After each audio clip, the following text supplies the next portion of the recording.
This episode is brought to you by Lone Wolf Paintball. They are an amazing online supplier and have been around since the beginning of the game as Michigan's premier paintball field and paintball supplier since 1987. They are rapidly expanding into the online retail space and supplying everything you need to be the best paintball player you can be. They have got it all. Head over to lonewolfpaintball.com and shop all of your favorite brands. And they also boast amazing customer service and will have this out to you with same-day shipping, which is amazing. It's always nice to know that your stuff is on its way immediately so you can start to use it that very next weekend of play. Check out their YouTube, Lone Wolf Paintball, and their Instagram at Lone Wolf PB, and stay up to date with all of their deals and sales. Play the Game podcast is immensely honored to have them on board, and we cannot wait for you guys to check out lonewolfpaintball.com and become a part of their community. Breaking news for NXL Mid-Atlantic Major. This episode is brought to you by HK Army, and they are showing major love to the NXL participants by offering $20 cases of paint to anyone attending the Atlantic City event from June 20th to the 23rd. And that means any teams, regardless of sponsorship, can get level 5 exclusive tournament paint for only $20 a case, and the new pink shell yellow fill formula is on point. Houston Heat shot at all event in Texas and was one of 3 teams to go into Sunday 4-0, and HK Army is doing everything that they can to make paint more cost-effective for you in Atlantic City. All you got to do to reserve your paint is email my dog, Leopard King, Chad Yaya Boucher, at chad@hkarmy.com to let him know you want $20 cases of paint in AC. Once again, CHAD@hkarmy.com. Email him right now. Do not wait. Reserve your paint before it's gone. What's going on, PTG Nation? Thank you guys so much for tuning in. This episode, we have the one, the only, the voice of paintball. Yes, you already know it's Sir Matt Marshall. He joins us to discuss the ESPN show that is going to be airing this August 3rd/4th, 10 p.m. Pacific, 1 a.m. Eastern. Everybody has to tune in. ESPN 2, it's on the Ocho. Going to be absolutely incredible. And Matty shares some exciting news. He might have some really cool content coming your guys' way. It's always an amazing conversation with Matty, and sure enough, it always goes the distance. So without further ado, we're going to hop in the show. Matty, that was an insane inside move by Marcelo Margot. Great communication. And the crowd starts chanting Harmon. Great shot by all the guys. So Tyler Harmon saved that game. He came out with 2 wins. Marcelo Margot was on fire.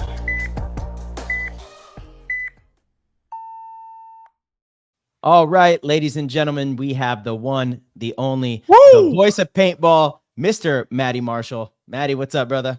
Yeah. Cheers. I love you guys. Cheers. And love talking to you, bro. whether it's for public consumption or if we're just at the bar or having some lunch, whatever it may be. Love talking to you guys. You guys are, prime movers and leading lights in this sport. And I really appreciate you guys moving into this storytelling business that you guys are in now, along with, kicking ass on the field. So yeah, we're blessed to have you guys. So I'm stoked to be here. Dude, we appreciate you, Matty. Thank you for your tireless work over so many years and iterations of paintball to get us to the current state that we're in right now, because without people like you and so many others out there, we wouldn't even have a chance to be debuting our sport to the world and be, having this opportunity on ESPN coming up this Sunday that I know we're going to be diving into. Super exciting stuff. And you got to be, the voice of paintball on national television again, because you were involved in the first one as well. So we're back at it. How's it been? It's been a lot of work, and to be honest, nerve-wracking, but, because there's a lot at stake. Anytime that any of this happens, I mean, when I was a little bit younger, there was a little bit more, I would say it's easier now in the sense that I'm very used to certain things, and I've done, done a lot of these TV shows over the past 20 years. And playing high-level paintball games definitely helped me deal and lock in and be in that flow state in moments of stress, to kind of to take stress and turn it into positive energy, which I think is a learned trait. But yeah, man, it's been a lot, the event itself was difficult because we had a 4-day event, and, we're kind of serving two similar but different masters, in the sense that we had our GoSports audience that we had to provide a show for basically, like, I mean, we did one day that was like 10 and a half hours, so it's like 4 days of long broadcasts. And then we got to do a TV show at the end of that. Obviously there was different, production crew brought in from the production, and shout out to the production crew from the TV show. They're pros. They were very easy to work with. I mean, things need to get done. But it's like, you guys have been in a lot of stressful situations before. It's like when things need to get done, it's a little bit easier when people are easy to work with, Yeah, I don't know where you guys, I could go on a tangent, but I don't know where you guys want to take the actual experience or the production, or, wherever you guys want to go, I'm down to talk about. So, yeah, I'm really curious to learn how this time was different than last time. And last time I'm referring to, like 2005, I think it was when Paintball's on ESPN, maybe it was 04, when, that Naughty Dog Dynasty game was one of the biggest moves in paintball with Oliver. How is the production different? Just because technology has gotten so much better. I think back then I envisioned these like massive production crews, and it seemed pretty seamless. But yeah, I'm just kind of curious to see like the differences between the two times. Yeah, I mean, it's there. The things that have to get achieved are that landmark, or that that signpost, that changes a little bit too. But as far as the actual thing that has to get captured, that's still the same thing. A game is existing, or a game happens, and then a story must be told, and then the only story you can tell is the story you captured. Now you can move things around a little bit with post-production, but we've been doing live broadcasts for so long too, so we're very used to that. So the things that changed were the fact that we have a little bit better technology, which can make things cheaper, and they can make things happen a little faster. And then just even to simplicity's sake, like technology, it's like, I mean, the last time that I did a show for, the ESPN show, the Smart Parts show, I had to fly to New York. I mean, that was a little bit different scenario because it was, it's like things change, so in the sense that show was a one-off event that was produced by Smart Parts, and then, recorded by a production company and edited and produced by a production company that then, aired on ESPN. That was indoors, so that was a little bit easier to kind of control things. We had some, whatever, there's all these different things, but yeah, essentially is that, I had to fly out to New York for like 3 different separate weeks and sit in a studio in Manhattan to do that, to do that show. Whereas this one, I get a lengthy email from the producers, and they're like, all right, after many conversations on the phone, and I talked quite extensively. I mean, those producers gave a shit, man. They really worked hard to produce a quality product, and good. They did not phone it in they were dialed. So props to Scott Kono and his crew. Heck yeah. But it was just interesting because I didn't know if I was going to have to fly out to, someplace to get in a studio with their crew. But it was one of those things where it was like, and anyone that does some sort of electronical logistics, which you guys do a little bit of, trying to, get people, hey, here's the link, or make sure your mic this and that, and blah, blah, blah. That's what you're lighting. You got light on your face, blah. I do the same thing. But it was there was email. It's like, all right, we got a crew in Indianapolis. We got our crew in New York. We got our, talent, Evan Budrovich was in North Carolina. I'm in San Diego. So it was basically like a technological link. We're both in studios. These dudes are recording it a certain way. And then, so there'd be these, so there's that was different.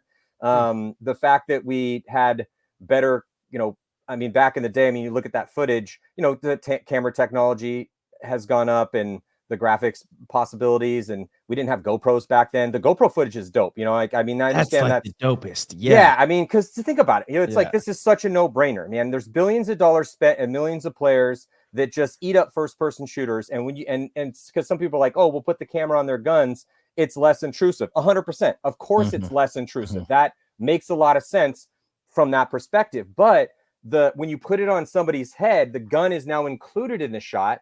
And yeah, depending on where you put it, if you put it on a loader, that's going to be rough. Like people talk about, embedding cameras into loaders. That would be cool too. Anything's better than nothing.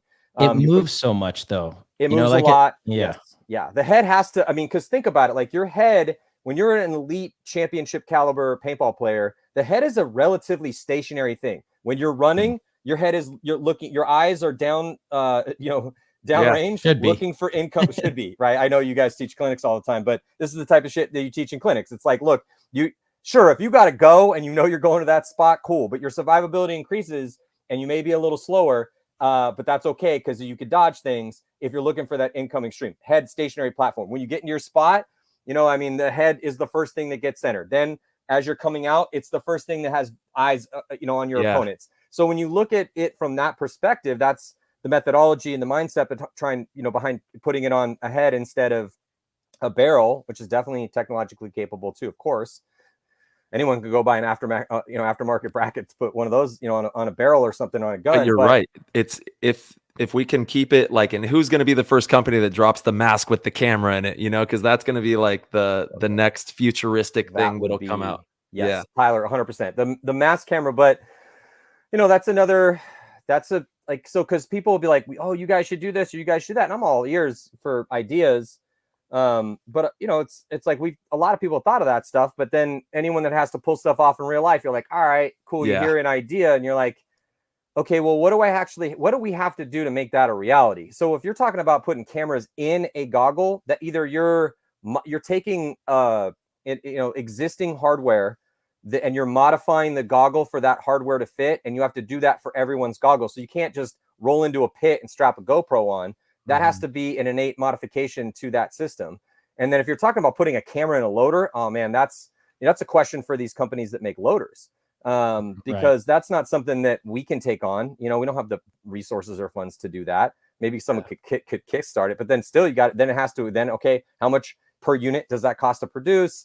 How's that going to interlink into, because having 10 separate GoPros on each team, so 20 feeds, so then you have to process all that. I mean, don't quote me on this, but the project and its data was a monster. It was like 4 terabytes of video, so it's like, and all that has to get processed, and we didn't have a lot of time to do it. That was another thing that was, because things happen when they happen. Okay, cool. All right, pull the trigger on this show. Yeah. Right, how do you do that, Matty? Cause like you would have to almost go, watch it and then say, okay, we're going to pick out this moment, and then go back to the footage and go to those timestamps and start stitching it all together from those spots, right? Yeah, I mean, that's jumping ahead to producing the show, because I mean, the battle kind of starts once you have it in the can. You go shoot a movie, you get the cinematographer, you get the director, you buy, rent the cameras, you pay the actors, you have the script, you got to change this, whatever, you do all that stuff, and then you shoot a scene, or you shoot all the scenes, but then you got to go make a movie. And that's actually even I'm not saying it's easier, but you already know what's happening, because it's fiction. We don't know what's happening. That last game could have been 3 points long. I mean, we saw a 3-point game out there this weekend. And while that was happening, I was like, sweet little 6-pound, 8-ounce baby Jesus, please do not have us have a 2-1 game in the finals. Let's not have that be the thing that we put out there to the world. It was entertaining too. I thought the final, it was entertainment. It was good. Yeah, there was a lot of points, but you have essentially you get 30-minute long show. It's 22 minutes ish with when you add the ads in. So it's essentially 22 minutes of content for 11 points. You can't put 11 points in 22 minutes, not with the extra stuff you got to put in. So, you got to thread in some interviews. You got to tell a little bit of story. It's tough to tell a story with 11 points and talking head interviews in 22 minutes. Now we're cutting a 60. I actually got to go back in the studio next week, doing a 60-minute long version as well too. Oh, no way. Yeah. So that's, wow. And so that's kind of one of those. So that's, but yeah. So then you get in there and you're like, I mean, the file that I sent to the producer. So I went back and rewatched the game and watched every single point over and over and over and over, pausing, rewinding, like trying to get every single angle, like every dude in every spot, so it'd be like, all right, it's 13:25 in, and, here's where everyone is in their spots. And, this is why they're doing this. And then they started this with this strategy because of that. And I sent that to, the group, the production group. so that the editor has that and he can then cut to that, and try to whittle. And then the overall producer looks at it from the story perspective and goes, okay, well, we got to chuck out this, this group of points because, that's because essentially it's a story. You're telling a story, and the story is, Legion, the very beginning of the game was fascinating because, you had shot go up bodies. And this is something that, and I had Corey Hall in our GoSports live show, and he was blatantly honest about it. And he was just like, yeah, dude, we blew that, like we were up bodies, played too defensive. And the way Legion's strategy just worked perfectly because they had all the spots, even though they're down a body, and they ended up winning that. So they take the lead and they never give a lead up. Now shock threatens, but then it's like, okay, so that's the overarching narrative. All right, how do we tell that story? So that's kind of the mandate is the story happens. What did you get in the can? How do you capture that? Or how did you capture that? And then how do you show, not tell? You have to tell sometimes, like, hey, we're heading into this next point, and this is what happened in the stuff you didn't see. I'm telling you what happened so I can show you the rest of that story. Anyway, so that was like a 4,000 word long document, might even been more than that, of just that last game, like that. Here's the notes from the last game. Here's everyone that played, the strategy behind what, at least as far as I can ascertain, what these guys are thinking, who's shooting where and why, who went where and why. And then, that would be a dope 3-hour long podcast where we could literally go, like gunfight for gunfight, snapshot for snapshot. But that's just a giant amount of clay that they have to, so here's that clay, and here's the 11 points, and here's, that 4,000 words, and then you have the 4.5 terabytes of video, and you got to put that in 22 minutes, and you got to do it in a couple weeks. Has anybody seen the final product yet, or will nobody see it until the third/4th? I have seen it. Well, I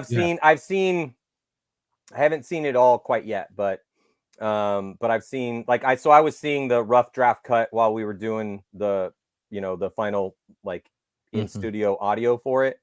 And yeah, I wish I'm kind of excited to see what the hour-long thing is. It's dope, dude. It's paintball.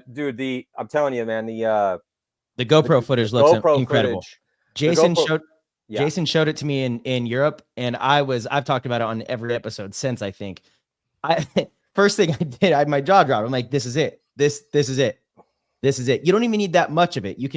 All you need is enough. Like if there's a big move, you could cut back to, the first person shooter of that move, which is a clip that Jason had shown me. I'm like, this is just so engaging, so captivating. And being on the goggles instead of the gun, because I've seen both, obviously, being on the goggles, that perspective was so much more captivating than any other perspective I've seen in paintball. Like it was incredible. And it picks up audio too, so that's kind of the thing. And we can really, I just love this term, play jazz, because, when you're playing jazz, you're kind of riffing and, you're using an existing structure of musical chords in order to create an experience. That's what jazz is. And so that's kind of what I like about the process of what we do, whether it's creating a documentary or doing a live show or making a 22-minute long TV show or 44-minute long TV show, whatever. Or a podcast, whatever. It's just interesting. You're given a kind of like back when I was studying writing, it's like, all right, here's a haiku. Here's, you got to write in, this meter. So everything has to rhyme in a specific set pattern, or it's a short story. You have 500 words to work with, or novels about 90 to 100,000 words, whatever, so it's there, or you're writing a script, like a movie script. Never written a movie script, but studied it, and it's fascinating because it's a little math. There's a 3-act structure. There has to be an instigating event within the first 15 minutes, which then carries the hero through his or her journey, and then every 15 minutes there has to be a plot point, which changes the what's happening to the characters, and then ideally you want to see that main character go through some it has to go through a struggle. There has to be drama, and then you see the character change if possible. And that's how every movie is constructed. It doesn't matter whether you're watching a Hallmark movie, or you're watching a Tarantino film. Tarantino plays jazz with the structure, so it doesn't quite match it, but there is very specific things that have to happen. So this is similar. And that's kind of also a mandate for what we're trying to give to the world. Because at the end of the day, this either is or is not entertaining. That's the question. That's what we're throwing to the world. We're like, hey, and the reason why it has to be entertaining is because the real question is, do you care or not? Because if you're ambivalent, either love it or hate it, cool. If you love it or hate it, it's like when I get on these podcasts, I mean, I may not say, everything that people want to hear, but sometimes if people may disagree with me and be like, oh, he talks too much or this or that. But like, dude, I'm trying to make you care. Like I have an hour or however long we stay on this fucking podcast to make you give a shit about this ESPN show that's about to go down. Like that's reality. And I have to, and we're not rich. So I have to live in reality, and the reality is, do you not care? We got the best gunfighters on planet Earth. They're throwing down on ESPN. Do you want to watch this or not? Like if, there's a lot of reasons to say yes to that question. So, and that's what I do, and so and I love that. And you do it phenomenally. Phenomenal. Thank you. I appreciate that. Truly. But it's like, because it's important, man. It's like, I'm 46 years old, dude. Look at the bald head and the gray hair, dude. Like at one point, I wasn't this old, and one day I won't be here, and so it's like, what do you leave behind? And it's like, I've been trying as hard as I can to create that third path, the third way, third path, call it whatever you want. But, ideally the only way for paintball, or the paintball players, like my peers, my homies, you guys, the other dudes that have done this, and women now that are playing the whatever, I don't care, creed, color, gender, I don't give a shit. Like all it is like, do you play this game well? That's all I care about. And those people that dedicate themselves to this, I would love for them to have a third path, meaning if you want to make money off this, you have to either have some rich human being who loves paintball and is willing to be a patron, or you are basically a component of advertising for a company that makes and sells paintball products. And now some guys like yourselves have carved out a bit of their own third way through, clinics and coaching and, starting their own companies. But that again is that same, hey, make a product and sell it business model, which is awesome. And I'm so happy with the way things have gone recently. But if we really want to get down to it, the only way that this gets to where we all want it to be is if it's so entertaining you can't look away. That it is drawing in a quote unquote casual viewer, or realistically more not like it's a casual viewer. It's more of just a human mind that you have made give a shit for whatever reason. And that's what's important, because that is the way that we can actually elevate this, because that would help everyone. If it's more entertaining and more and more captivating, that means that there's more people that are going to care about paintball, more people that are interested in it, more people talking about it, more people that go play. Companies can make more money. And most importantly, if I can put asses in seats, because that's what we're doing here. It's like, you want to watch GoSports? Well, we're going to need some money, so it's like, you want your guys' expertise, come coach your team, play for your squad. Yeah, I'm going to need some money. You're professional. That's what it is. That's again, you want your car fixed, where are you going to go? You're going to go to your buddy down the street, watch some YouTube videos. Is that going to get you to work? Probably not. So you're going to go down to the shop, and they have rent to pay. They have insurance, they got stuff they got to take care of. Anyway, so I would like to, that's been my motivating goal. My guiding light is to try to make enough people care about this, that we're trying to move the bar on those things, because then the next Tyler Harmons, the next Marcelo Margots, the next HK Army can thrive. It's funny. Tyler and myself were actually having this conversation at summer camp. We were talking about, kind of the old guard. We remember these conversations being had when we were young professionals, and it was, we thought the TV deal was coming. And then, I remember the generation before us was like, well, we're just hoping that you guys are going to reap the benefits. And, and now we're having the same conversation. We're like, look, I just hope that we can talk about it. And I hope the next generation, eventually it's going to happen. And I truly believe that. And I do think that right now we're like in this kind of nirvana where all these great things are happening with paintball, ESPN being one of them. Are you familiar with Mike and Brett, the producers of the UFC Countdown, that want to do the Outside the Net show? Like, that is an incredible. We've talked about that, you and I, Matty, and also Tyler on the show. We've talked about how important something like that would be for a long time. Something that is like 10% actual on-field, storytelling, and the rest is about the athletes themselves. I mean, that could be huge. You look like you want to say something though. No, yeah. I mean, dude, I couldn't co-sign more on what you're saying. I mean, I don't. Yeah. There's no other way. Yeah. But the thing is that so it's when you get down to that, your carburetor is not your exhaust. Those are slightly, it's part of the exhaust, you know? So there's I don't care. Just tell me about the person that made the car. Yeah. That's a story I want to know. That Tesla looks sick, dude. Take my money. You know, but there's levels to things. But that's like the reason why Elon Musk and whatever people just whatever, pick your example here. But, you know, the reason why people that create things care so much about detail is that collectively 1,000 details become an entity. And then the entity is what people consume. You know, so I may sit there and we may frame fuck a production, and I may sit there and, you know, it's like, oh, you know, like, and I love my job, but it's like, it's really hard sometimes to write it's like, and the shorter it is, the harder it is. If someone's like, I need a 30-second intro to this piece that I'm working on. Okay, cool. That's way harder than a minute-long piece, which is way harder than a 2-minute-long piece. You give me 2 minutes, I'll tell you a story. If I got to condense a story and make a haiku out of that shit, you know, like, it's hard to write haikus, you know, like a tiny little poem with very like a minimalistic amount. It's very Japanese in mad respect to that form. It's insanely difficult to create something beautiful, but, you know, so it's, you know, you have to have all those things. And so that's just that's my day to day, you know, is like, I will sit there sometimes and it will take me, you know, days to write 30 seconds, you know, but I hope that when people listen to that 30 seconds, that it makes them give a shit. Because at the end of the day, that's all that matters, you know? So it's like, it may have taken, you know, like Elon had to buy Tesla or he got in, was the CEO and bought the controlling shares. He had to put his own money in to save the company, you know, whatever. But, and then be a giant asshole to the people that work for him because, you know, they were losing their ass and they had to change the entire paradigm. And then now, I don't know what the stock price is today, but, you know, but then all of a sudden they're more valuable than every other car manufacturer on planet Earth. Well, how did that happen? That happened through organization, focus, attention to detail, creativity, innovation.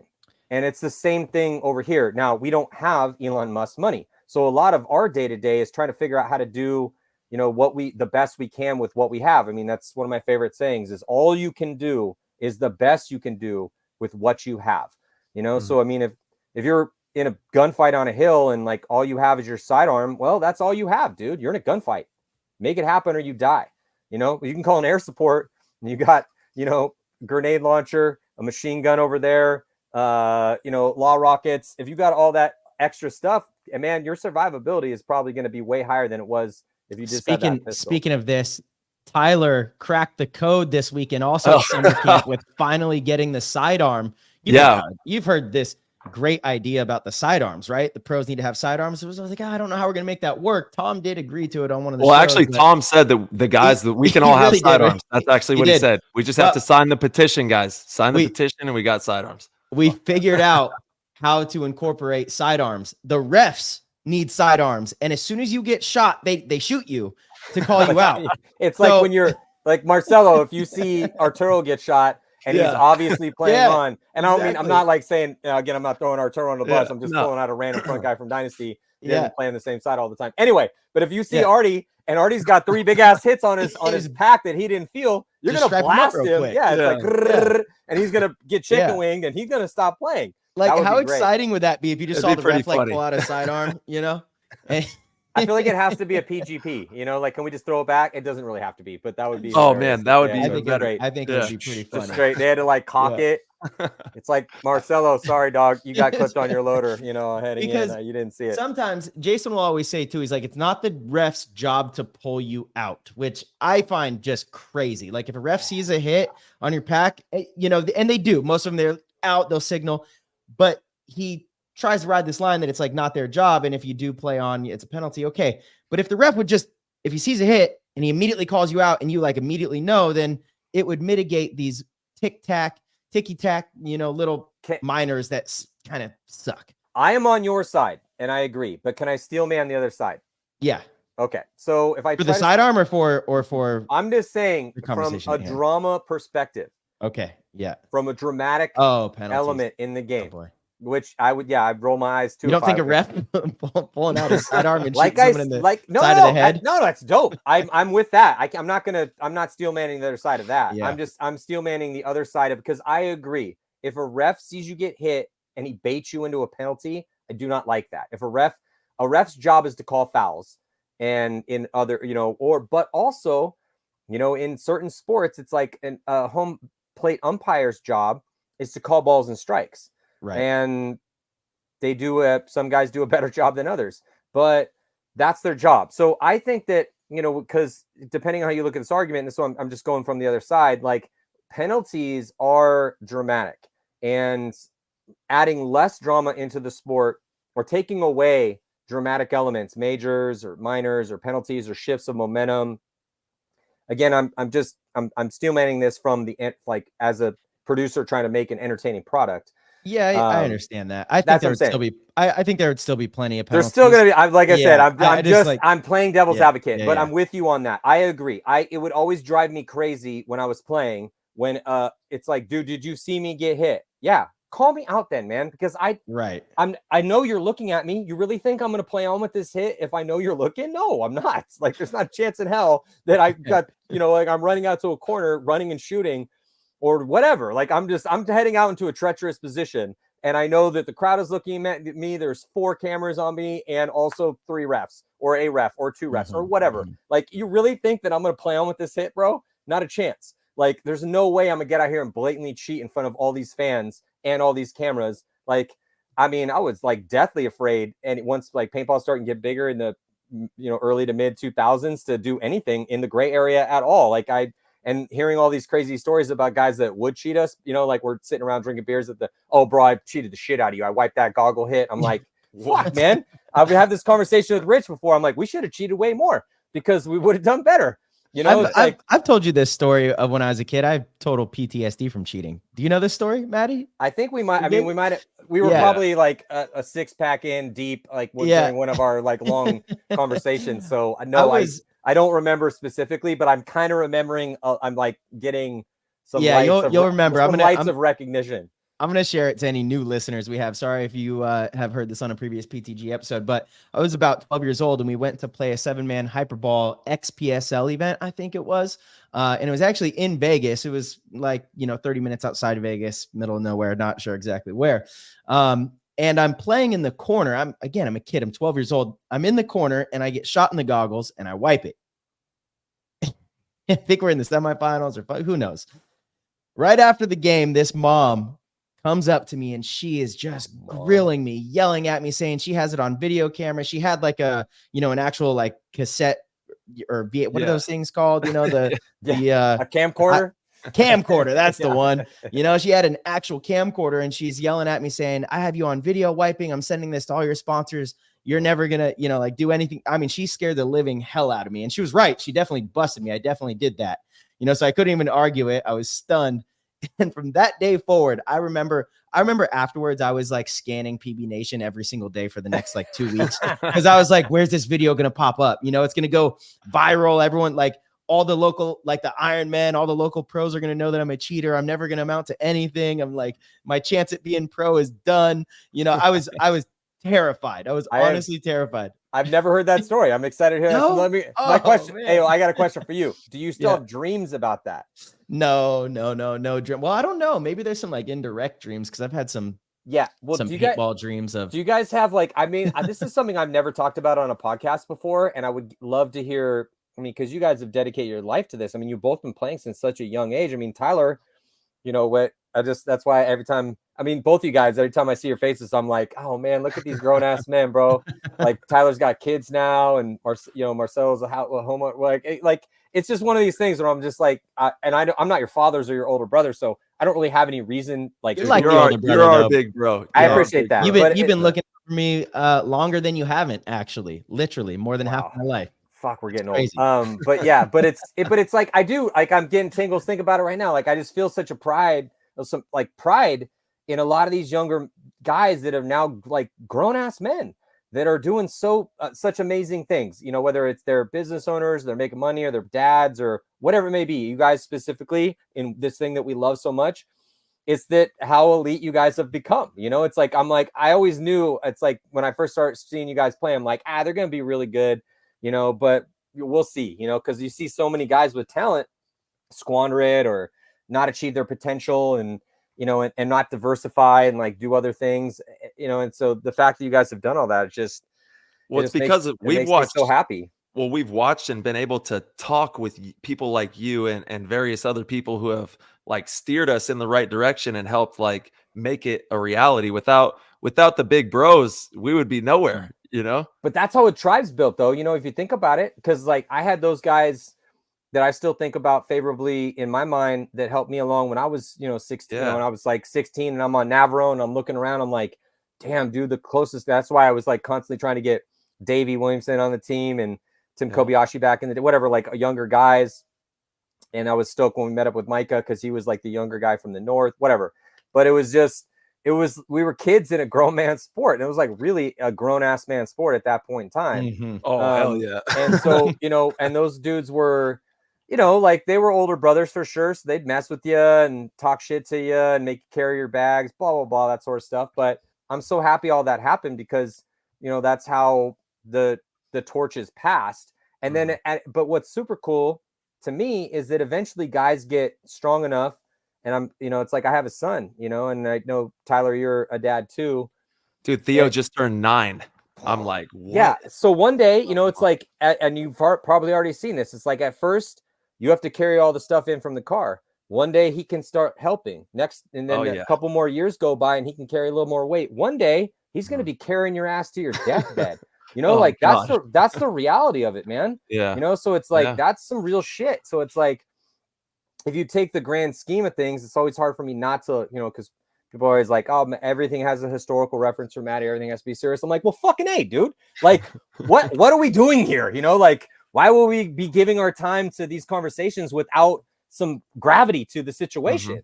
So it's like, and that's why I looked at you guys when you were younger. And it's like, the gravity is that if we can't get the younger guys in a position where they can then carry the same weight and hopefully, it's like that famous saying that, the master is always incredibly, whatever, I'm paraphrasing this and butchering this quote, but, the master, it always puts a smile on his face when his student surpasses him, and it's like, that's why it's so amazing to see what the, leading lights in the sport, you guys, like I'm saying, I'm not just, patting you guys on the back because you're my homies and we're on your show, but it's like, fuck, man, like that's what this is. Like, what do you have to give to the world? What do you give? Because if whatever you give is what you get, so if you, so when you look at where money flows, like money flows where attention goes. And so when you look at what you guys are doing and what we're all collectively doing. And so it's like, dude, and again, that's why I'm saying it's how you build a tribe. The strength of a tribe came from ultimately at some point in time, the warriors on the front line. It's like, all right, kid, you're 16. You're strong enough to hold a shield and a sword. And so you have to go out and fight this fight with us because those dudes over the hill have stolen a bunch of our stuff and we have to go fight them. And like, this is just how the world is. And now we don't have to do necessarily now that is still happening in some places of the world, but the war right now is for attention. The war is for people's gaze, is for, good products, is for well-run fields, is for a good experience. And, like that can't be overstated, like that's the war of business. And that is a real thing, so. Well, I think here's some good news. My 9-year-old thinks paintball is sweet. So I know that if he thinks it's sweet, that it has a great chance because he's got a good, we talk about the eyes and what the eyes see and what the youth is, captivated by and what they find entertaining. Paintball is that. And I know it is because I feel it on a cellular level when I play, when I watch it, when I experience it. And I know everybody else does who plays and watches and experiences it and falls in love with it. And it's, I have to remind myself to just be grateful for the moments we have where it's not this world renowned sport because, someday the paintball players of the future might not be able to go to the grocery store, you know what I'm saying? Or go have lunch with their family. And so we're still very young, but I know in my heart that this game is one of the most special games on the planet, without a doubt. But that's kind of what haunts me, is that and you guys have been in this situation where you're talking to like a professional athlete or a Navy SEAL, or you're talking to somebody that is really good at, because what do we do? It's a gunfighting sport. Like it's a very, very rare thing.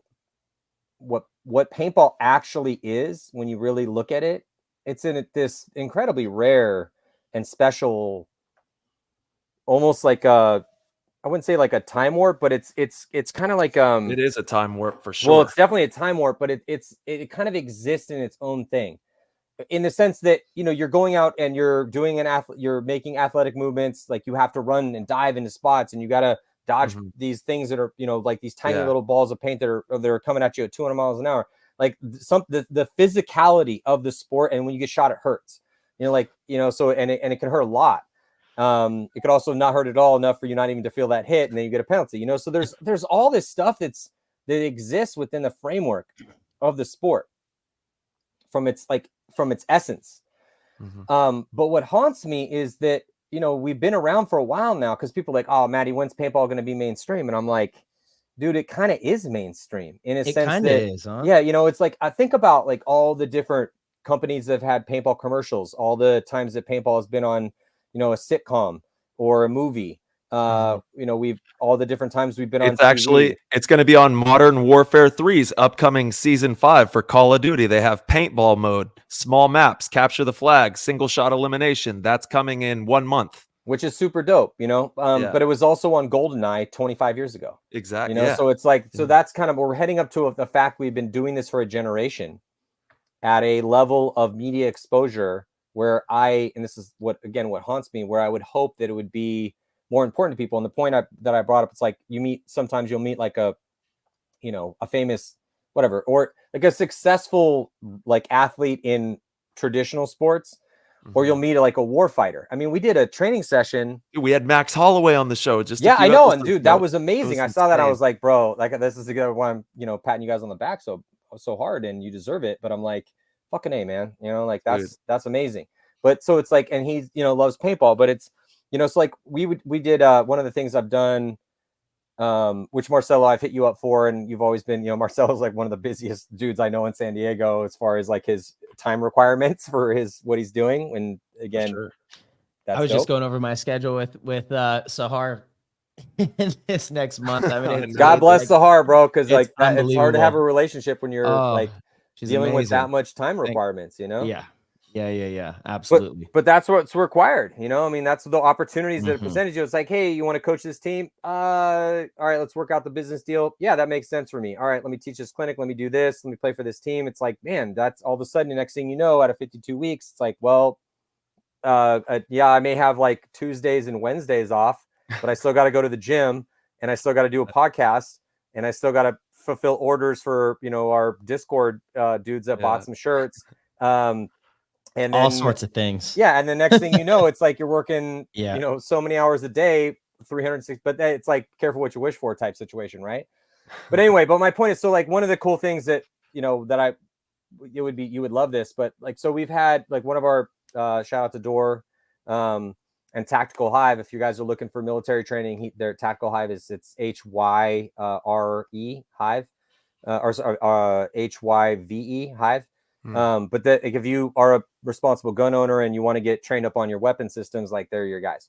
But he's invited us to come do and play the bad guys, the opposition force, at like a lot of their trainings. Sounds sick. And I've done a lot of this, which I think I can't remember if I sent you guys a clip, but I showed up one day just to kind of walk through this. You know, we had a training coming up that weekend. Yeah, paint the picture. What's this like? Like, what are you going into? Imagine a 4-story, they call it a kill house or shoot house. Imagine like a 4-story house that's like just 2x4s and plywood, but with rooms. And the entire building, like a 4-story building, exists in the middle of San Diego just to train people at gunfighting. It's the whole reason it's there. Like, that's literally the only reason that's there. There's other parts of this facility where they use for like shooting movies and stuff, but you can't shoot a movie in this. It's dark. The lighting sucks. It's dirty. There's like, you know, because they're constantly redoing the doors to like do door breachings for the SWAT teams, and the military guys. So, you know, they hit us up or he's like, hey, you want to come be, you know, the opposition force? And because they love having the paintball guys, because it's like when you're the Op 4, you got to run. So it's like you do at least like 6 stations all day. So you show up in the morning, and it's just gunfight scenario after gunfight scenario after, like real gunfights. We're using Glock 19s with sim rounds. So they shoot a wax paintball out of a gunpowder propelled wax paintball out of a real gun that has had the receiver change, so it will only load those guns. You can't load a real bullet into it.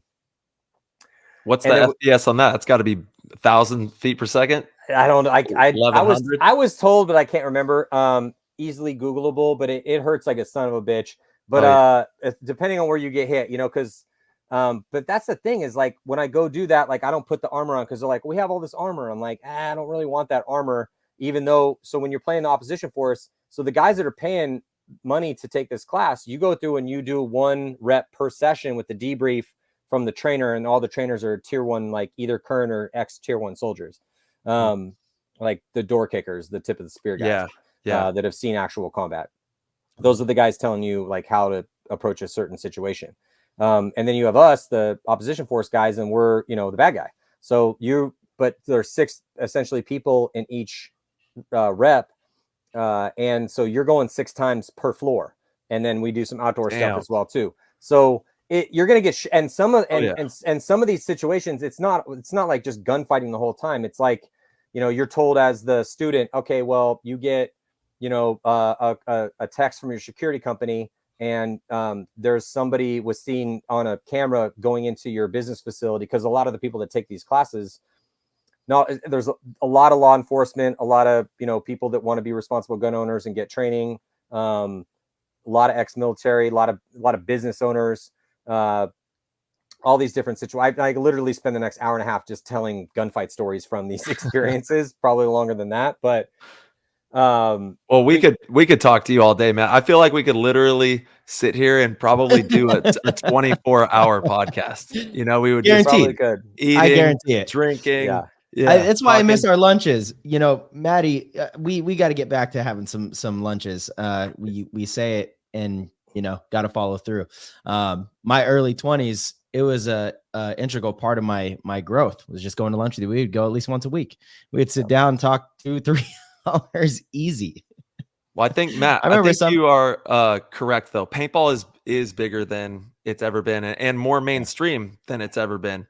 It may not feel that way, but I think the public is primed for tournament paintball. Yeah, everyone knows about paintball, and they kind of know about tournament paintball a little bit. And when they see it, they're really interested. Well, Dana White, it's like kind of the, to spin it back around to this gunfighting training stuff that I've done a decent amount of. It's like, well, that's what paintball is, dude. It's a gunfight. It's an athletic ballet-like gunfight. Like that's what this is. You're adding in athleticism. You're adding in a quality of chess. The whole chess with guns thing. You're adding in all these different elements. First-person shooter, like, hey, dude, you love Call of Duty out there. You ran across this on wherever these guys are going to put this, and you're like, oh, dude, I'm a super dope Call of Duty player. Go play some paintball. Just give it a shot. You can go play in it. Just play a rec game or a big game or something where you can dip in, dip out, like have it the time you want to have as far as intensity is concerned. It's like there's going to be like a Major League Paintball or NXL commercial for this new Field Finder thing they're dropping, where it's like you can go on their website and you can kind of go and then find a field that's close to you, which I think is really cool. But one of the VO that I did for that was like, if you're looking for, a fun birthday party or something more extreme, Major League Paintball has you covered. And that's kind of the situation. Like that's paintball, right? Is that if you want to just crush beers in the parking lot or have your 12-year-old's birthday party with some juice boxes and some, some fruit snacks, and like just go play for a couple hours, like whatever you want. You want to go play a big game and hide in the back and just shoot your pods and tell some war story, or you want to like run up into the shit and shoot 30 dudes in 10 minutes. Like you can do all these things. You want a competitive gnarly chess with guns match, like go play a tournament. And there's regional tournaments like WCPPL has been kicking ass. Love what Himmon's been doing. Yeah. And then you could just tear up. So there's all these different things. But the thing that drives me, like I said, that haunts me is like, also it's a little bit of I just don't know if it's one of those things where it's like, we're trying to do all we can as a sport to say, hey, it is for everybody. Like if you're, it's like I went to a 10-man one time and there was a 76-year-old dude out there walking the field who's playing with his grandson who was like 17. I was like, this is awesome. Epic. That's what it's all about. You know, so there is a place for all levels, but also we have to understand it's something that we love. It's like, dude, as a baseball fan, growing up playing baseball, I got friends that can't stand baseball. I think it's super boring. As a UFC fight fan, said this many times, but I was like, I don't mind if the fight goes to the ground, because like I've done enough jiu-jitsu and I've been watching it long enough that I know what's happening. And I think that's interesting too, because that's like a part of the game, right? It diversifies the elements of the game in a way where it's like, oh, is it going to go to the ground? That's a whole nother conversation. Is it going to stand up? Does, you know, styles make fights? Like all this different stuff. Like I enjoy that. But I got some friends that either just want to see the dudes stand and just trade and just play rock'em sock'em robots until somebody falls down, or they don't want to watch dudes do jiu-jitsu because they call it naked man wrestling. You know, so it's like, and this is the thing with paintball, like it's not going to be for everybody. Like we just got to accept That's that. right. It's just not going to be for everybody. It's going to be either, you know, it's like I remember when I went to my mom the first time and I was so scared that she wasn't going to sign the waiver form. And maybe I could have just forged a signature, but like I legit went to my mom when I was 15 and a half and I was like, hey, I just found out about paintball. Me and Jeff and Dave want to go play, Dave Williamson.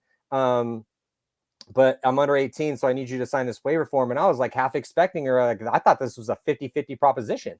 I was waiting for her to be like, hell no, there's no way you're doing that. Because she hates guns, hates violence. Yeah. You know, I had to convince the only way I got a pellet gun when I was a kid, because I grew up on a canyon in San Diego in Claremont, was so we used to, target shoot in the backyard into the canyon.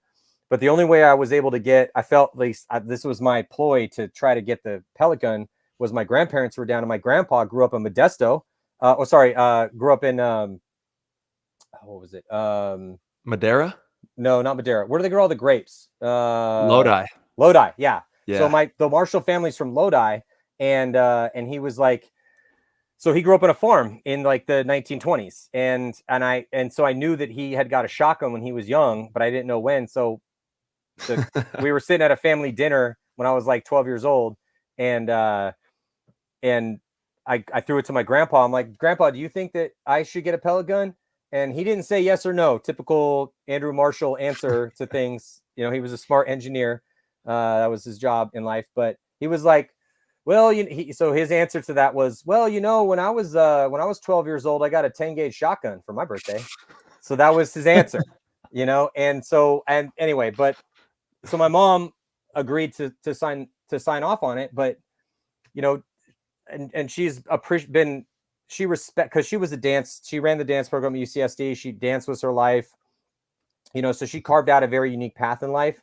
I've carved out a relatively unique path in life too. So she's respected that. But as far as like the innate nature of paintball, like it's too violent for her. It's like, we're shooting guns at each other. That's not something that she's going to tune in and watch on a regular basis, even when I was doing it. We're going after the UFC, motocross, skaters. Yeah. Like, you have to have you got to have a certain dog in you. Yeah. Wherever you're from, whatever your gender is, like, I don't care. Like you got to have a certain dog in you to want to do this thing. And then also like care so much about, which gives us such a vibrant and amazing community. I mean, it's like every time you go to a tournament, you meet all these fascinating, crazy, fun people from all over the place. Absolutely. The best. That's one of my favorite parts of this entire journey has been meeting all these crazy people. The people have just been fantastic. But it's just not going to be for everyone. So, but that's what haunts me though, is that I'm like, dude, how do people, because it's Dana White has always said, he's like, look, if there's like a Super Bowl on one corner, the World Series on another, the World Cup of soccer, like whatever, like the Stanley Cup, all this stuff's going on like a huge like sports facility, and they're all happening at once. And as you're walking to go watch your favorite team play in your favorite sport, a fight breaks out. You're going to go and run and watch that fight, because fighting's in our DNA, and there's nothing we can do about that. We're human. It's fighting's in our DNA. And I would counter with like 100%. However, while that fight breaks out, that fist fight, if a gunfight broke out and you could safely watch that gunfight, well, you would definitely choose to watch the gunfight over the fist fight, most likely. And that's what paintball is, dude. Like paintball is just a big ass gunfight that these guys that have been dedicating their entire lives to being incredibly elite and lethal at are doing on a 5 times a year. And that to me, that still puts my ass in my seat to go work, a 12-hour day and try to summon the spirit to be entertaining, for 10 or 11 of those hours. And can we take a minute to just commend you for that time chunk because that is a lot of time to cover so many games. Every time you do it, I think to myself, my God, he is a master at this, man. Like the cadence, the stamina, the mental tenacity, like it is a lot to put on a production for that long. But it's like a fun test though. Yeah. That's how I look at it. Like a couple ways I look at it, like when I'm like, oh, the weather, like I look at the weather, I'm like, it could rain today, or it's going to be 110 degrees. And like, we don't have a fan up there. So I'm just going to be smoking hot all day. And then like, maybe we have some extra stuff to do. Like, so that's why this last one was so intimidating. Cause it was like, there went 2 days that, either I'm talking to the producers or we're doing extra segments. Like I just didn't eat lunch. So I wake up in the morning, I got a long ass day. I'm just going to try to force food down. Cause like, I'm not a big breakfast guy. And then I have my ritual of like, okay, coffee, nicotine, this and that. Like I'm just doing a certain specific thing kind of at a certain specific time. It's like running a marathon. It's like you need to eat every, certain amount of time or whatever it may be, or an ultra marathon. So so it's like you have your rituals and you have your way you're doing it. But then also I just get up for the stories. I'm like, all right, you know what? It's like, he hasn't won a tournament in a while.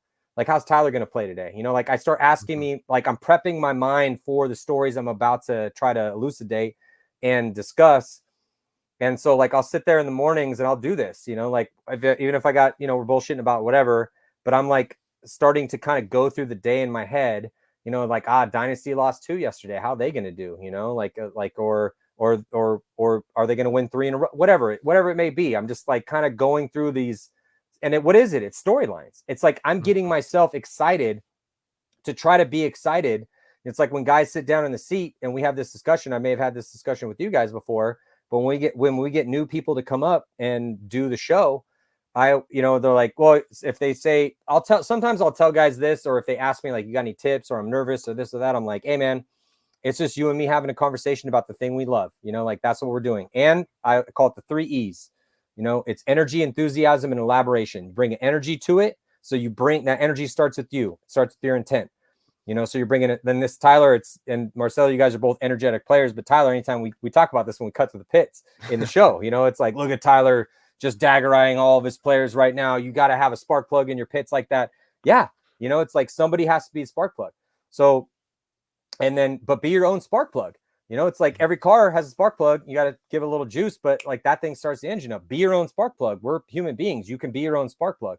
So bring an energy to it. And then, then you and that energy is is kind of the cauldron of the enthusiasm, and like, so the enthusiasm then will come from the energy you bring to that, because, we're doing this for consumption.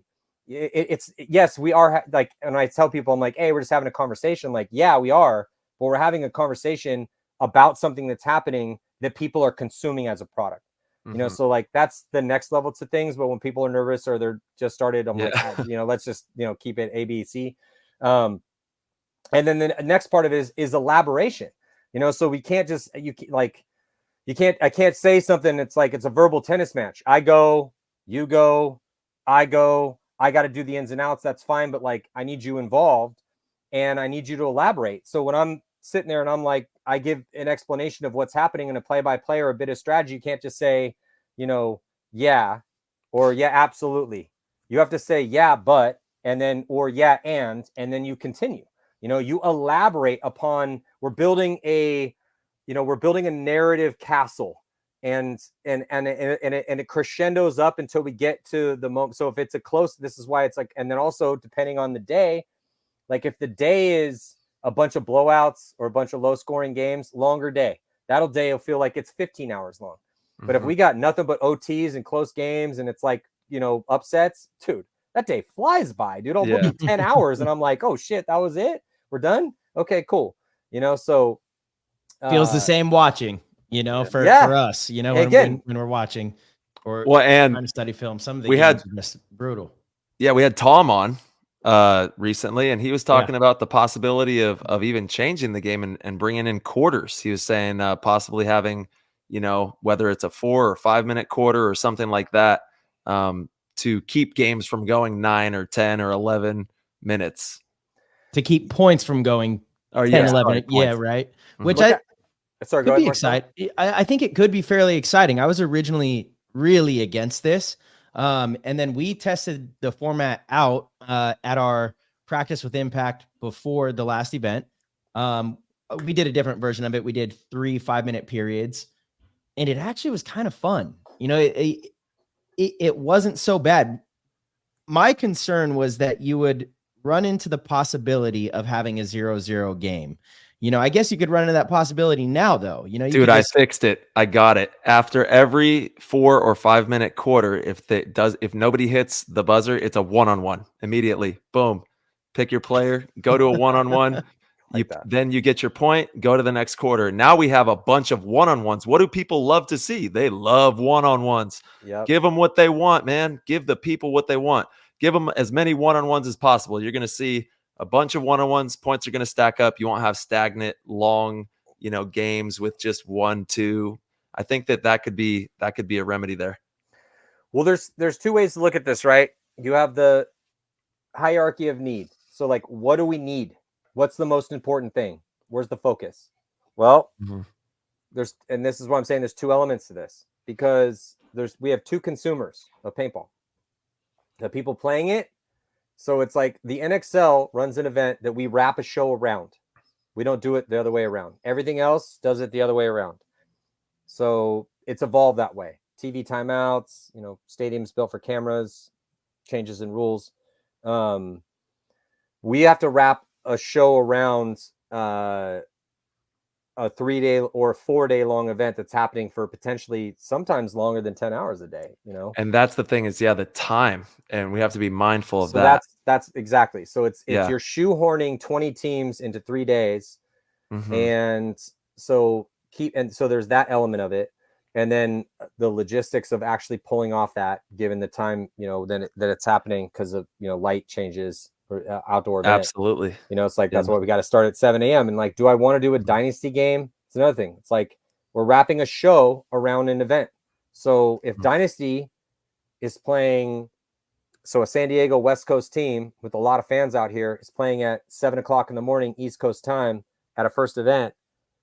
I mean, that's a really early morning to wake up to watch that squad play, so stuff like that is frustrating. But the other, and then the sanctity of the game, like, so then you have this game that's evolved over time, and a big consumer of that is the main tip of the spear consumer is the people playing at the NXL, so like they're paying money to play this event. So it's like we can't just come in as tyrants and say like, we're going to change this and we're going to change that without consulting, the people that are the wise men or wise women in their camps. Of course. Yeah. But then it's like, but if we put our hashtag Grow Paintball on now, again, it's important to produce a product that people want to play. That's a sound business. That's not going to just, because that was one of the things about the previous. This is why I really like about this new golden age I think we're heading into, is that it's a much more sustainable golden age. Back in the day, we were just lighting money on fire. And that's, we were just kind of really lighting a ton of money on fire. And that is not sustainable. No, and that's not sustainable. It's like, yeah, my old man used to tell me when I was younger, he used to quote me this poem, it's like, the candle that burns at both ends will not last the night, and he'd tell me that when I was like, would wake up early and go to sleep late and work 3 jobs and do all this stuff. He's like, son, you're burning the candle at both ends. You can't keep doing this. But then I read the other part of that. It took me, I was in my early 20s, I think, before I found that poem. This is like, kind of when the internet was becoming a thing. And the end of that poem is, so it's the candle that burns at both ends will not last the night. But oh, my foes and my friends, it gives off such a beautiful light. And so like, that's kind of the situation. And that's what an amazing poetic way to say that. Yeah. It's like, I mean, I'm sure like Marcelo's pretty diligent about getting his downtime, but it's like, are you burning the candle at both ends? Like how long can you continue to coach all these teams and teach all these clinics and play for these squads and like train and like, it's like, that's burning the candle at both ends. Now, but it gives off such a beautiful light. So, but if it's sustainable, that's cool. So that's kind of that's one of the parts of this conversation is that, when paintball first put its, boot into the world and kind of kick the door in a little bit to get in a lot of these shows, that was just dudes coming in and, you know, like just lighting money on fire. Let's start this team. Let's, you know, start this company. Let's fund this TV thing. Let's do this video game, like whatever. But a lot of that stuff, it's like, why do we not have events in Huntington Beach anymore? Why this, why that? It's like, well, because, you know, it's like, do you have are you the Saudi investment fund? Do you have like $1 billion I could just light on fire? That would be great. I would love to do that again. You know, we get to do some really cool stuff when that's happening. But, you know, we've had to, over time, create business models that actually are not lighting money on fire, that are still awesome, or create an awesome product in a way that people want to play that, watch it. And that's kind of where I feel that that's you know, we're at kind of a point right now in the sport where we have to have that conversation where it's like, all right, well, you know, what do we change to make this more? Because the other part of this, the hierarchy of need, is drama. You know, like if we don't have visceral, intense drama in some way, shape, or form, no one gives a shit. And making people, putting asses in seats and making people give a shit is an incredibly important need that we have as a sport. But it exists with these other needs, to not ruin what's been built, to not, you know, change the sport so much that would drastically change, you know, the NXL's attendance or people liking it, or like all these things we've spent years trying to dial in so that we're like, okay, well, we're not, because we can't just, like, I can't just keep going hat in hand to like the next rich guy and be like, you just got here and you love paintball. Can I have $1 million? Oh, we're okay, cool. We lit that on fire. Hey, you love paintball.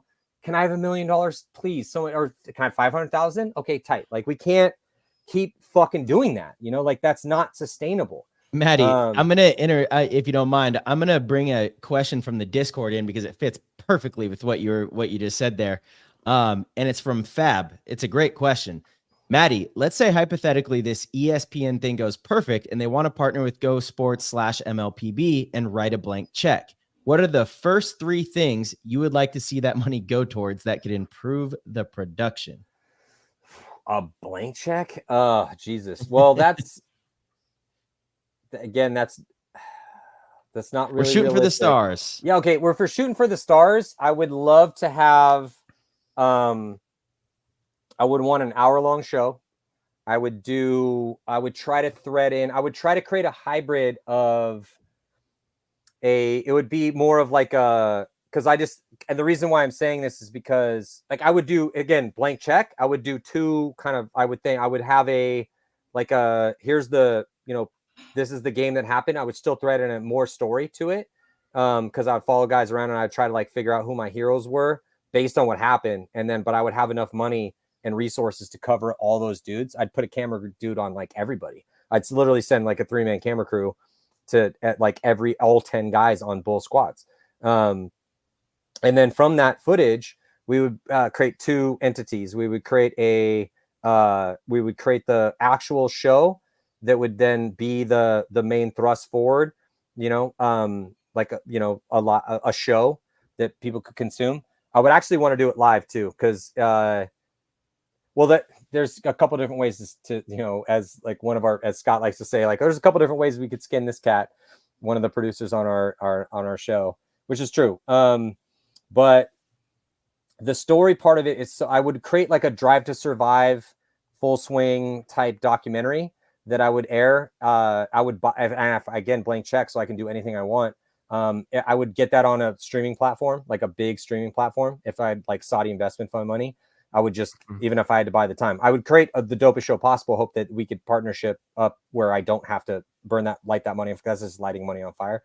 But I would have that, and that would be like the feeder story. That falls into for like marketing it though. This question was geared towards to improve the production. Well, that's, I'm getting there. To be fair to I'm getting there. But he's giving me a blank check, dude. Like, let me cook, bro. That's true. Cook. Okay, cook. Let me cook, bro. You know, like, let me go off for a second. Because I've been doing this for a bit. So I'm really curious to hear this. Yeah. So I would almost so I would have that, and then I would create a just to quickly answer, to answer his question from the production side of things, I would I would RFID chip every single guy out there and I would create a 3D map, a heat map, so that Boom, like you, that's a so good you, one. so like here, this is our, Yeah. you know, so let's just say like the box you're watching me in right now is like we call that the program feed, what people see at home. So there would be a map in the corner that would have you know, just like your, you know, Call of Duty, whatever. Yeah, so the it's HUD. like the HUD. So it's a heads-up display, and I would have that so that at any point in time, every single guy would be like in his spot, moving in real time. That, and which again, achievable given a shit ton of money. Again, you just put an RFID chip on everybody. You then connect that to the software, and then that feeds in. That has to be a program feed. We would have to bulk out like our production crew quite a bit, because I'm going to literally put a camera and a mic on everybody. And then our graphics package, I'd bring stats back. Like we'd have an accurate kill count real time. And then we'd have sideline reporter, like whole deal. We would be, I can see it. I can see it would be that if somebody is out there and you're a billionaire and you want to do this, hit me up. I can see I got it. a plan for this. We've been talking about this for ever, like literally it's a woven conversation. But yeah, I mean, there's just, it's all money, you know, because it's like when I sit down and like, you know, so Darren Cesenia is our technical director at GoSports. I talk about respect to somebody, Jesus fucking Christ.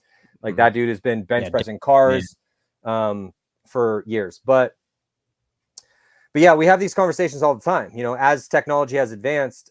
He's been on the gig for essentially since its inception almost. And, you know, talk about a success story. That guy started in the honing department at Dye, like literally honing barrels. Worst job you could possibly have, to being the, you know, main technical director and, you know, prime mover behind GoSports. Like, way to go. What a fucking success story based on merit alone. You know, like he Yeah. didn't get that job because of his dad. He didn't get that job because he knows somebody. Like he just did it because he's good at things. But we've had these roving conversations every year for well over a decade now, going like 15 years. And it's like, well, okay, well, what can we do? And that's my question to him. It's always been the guys that own the company too. The question to him, it's like, well, what, you know, I saw this, send him a link. What do you think about this? Blah, blah, blah, that sort of stuff. You know, just having these conversations, and it's like, and it's always just a question of money, you know? So, of course. So real-time stats, heads-up displays, live, our ability, like if I had a blank check, I would literally have like a feed on everybody. Like we would literally be able to cut to that GoPro footage live, which would be dope. But that also would require a lot of bulking out on the back end, or in the truck for us from like a production standpoint. And then I would bulk out our narrative capacities too. I mean, Art's also been bench pressing cars, you know, trying to do Road to the Finals and 5 Sundays and all these different things. Like we would bulk that out. So yeah, and then so that's just like from the, and then also I would have like a portal where in between events we would have like, you know, a giant, you know, we would be doing more of this stuff that we produced with multiple hosts. We'd pay those guys. We would be discussing, we'd have tactical breakdowns. We'd be having statistical breakdowns. Again, if I could bulk this out and make it the ESPN, like the legit, like well-funded ESPN of paintball. Yeah. I mean, there's so many things that I would love to do. Yeah. But again, it comes down to research. It's like I started this off with, it's like, what can you do with what you have? It's like, all right, you got to, you know, do this with whatever. It's like, here's what you have to work with. Like that's because it's paintball and all we have. And this is why I'm not just saying this because it's like fun to fucking say, like the more people that we have subscribed to GoSports, that's now going to be, you know, Major League Paintball Plus soon. Like that's all. That's where do you think we get our revenue from? You know, like that's it, dude. Like either you help us or you sign in on your boy's account and take that money away from the game. Cool. You just saved fucking $10. Yes, please. Congratulations. I'm so happy that you were able to save $10. I have $10 less to work with. Please go help. Magnify that times everyone else. It's like, and that's fine, man. I get it, dude. Like, no, but I'm saying like right now, go to GoSports and create an account, please. Yes. That's real. That's fucking real. Like the money that we have to work with to create these things. Like, where do you think that comes from? Yeah. You think I can just go again? Am I going to a rich guy and be like, light a bunch of money on fire? I can't do that. We can't do that anymore. Like there's been so much money, millions and millions of dollars. And sure, whatever, maybe they wrote it off on their taxes, whatever. It's still lighting money on fire. It's not a solvent business plan. You know, like that's reality, dude. You know, so like that's the reality I've been living in for 20 fucking years. You know, like that's my day to day. So, you know, that's why I'm passionate about it, because that affects, you know, it's like we can't ever build this into what we want it to be without that people knowing that. You know, it's like, again, money flows where attention goes. You know, so and you try to keep the pipeline of revenue as much as you can, you know, because it's like if you tighten it up so much, maybe that affects that revenue. You know, it's like, oh, well, one IP address per this, whatever. It's like, but so again, these are all just conversations that have to be had when you're running a fucking business. You know, like this is just how things are. And so, you know, it's like moving forward, okay, cool. Like if we, you know, it's like a TV show, this is nothing but good. It's nothing but good. Like it's nothing but good for everybody. I've had so many people hit me up, and maybe you guys have had too. But like I found paintball because I was sitting around with my buddies, and it was like 10:30 at night or whatever, and we were watching Real World LA, and they went and played paintball. And I looked at my friend, and we started bullshitting, and I was like, I didn't know that was a thing. He's like, oh, I've played. I was like, dude, you've played this? Like, we grew up in this canyon. You didn't tell me there was paintball before. We've been, you know, playing fucking every other war you possibly could play, you know, like we didn't know about this. Like, we got to do this, you know? So like, who knows who the next Marcel or Tyler, Oliver Lang or whatever, like who comes out of watching this one show, you know, like, or whatever it ends up happening. And then if it rates well in its time, like, so the time slot sucks. Duh. You know, like, okay, no shit. Yeah. Do you think, and then people like, oh, it's a time buy. Oh, you think we're going to buy a 1 a.m. time slot? Like, come on, bro. Like, that's just ridiculous. So no, we would like it to be, but if you look at what it's stacked up against, like, hey, 10 p.m. Pacific's not bad. 10 not bad at all. 10 p.m. No. Pacific, baby. Perfect time. And if you're on the East Coast, set an alarm, wake up and watch it. Come on, help us out. Set your DVR, let your people know, whatever, you know, it's like, yep. So yeah, Matty, I want to ask you really quick, because you did kind of touch on something earlier. There's the 22-minute show, and well, so like for the 30-minute slot, and then you're working on a 60-minute slot episode. Is that for ESPN or what's that for? It's not it. We don't have like a guaranteed airtime for that. We just wanted to give, because, you know, again, like you had mentioned, Brett and Mike, you know, talking to those guys when they go meet with, and this is just something I've heard over the years.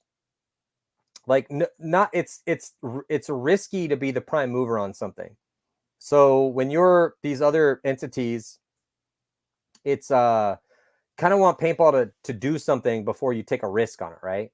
Like that's a safer bet. And if you're going to put money behind something, so, you know, we want to have like a little bit longer, because again, there's the story that happens, there's the story you capture, and there's the story you tell. Those are different things.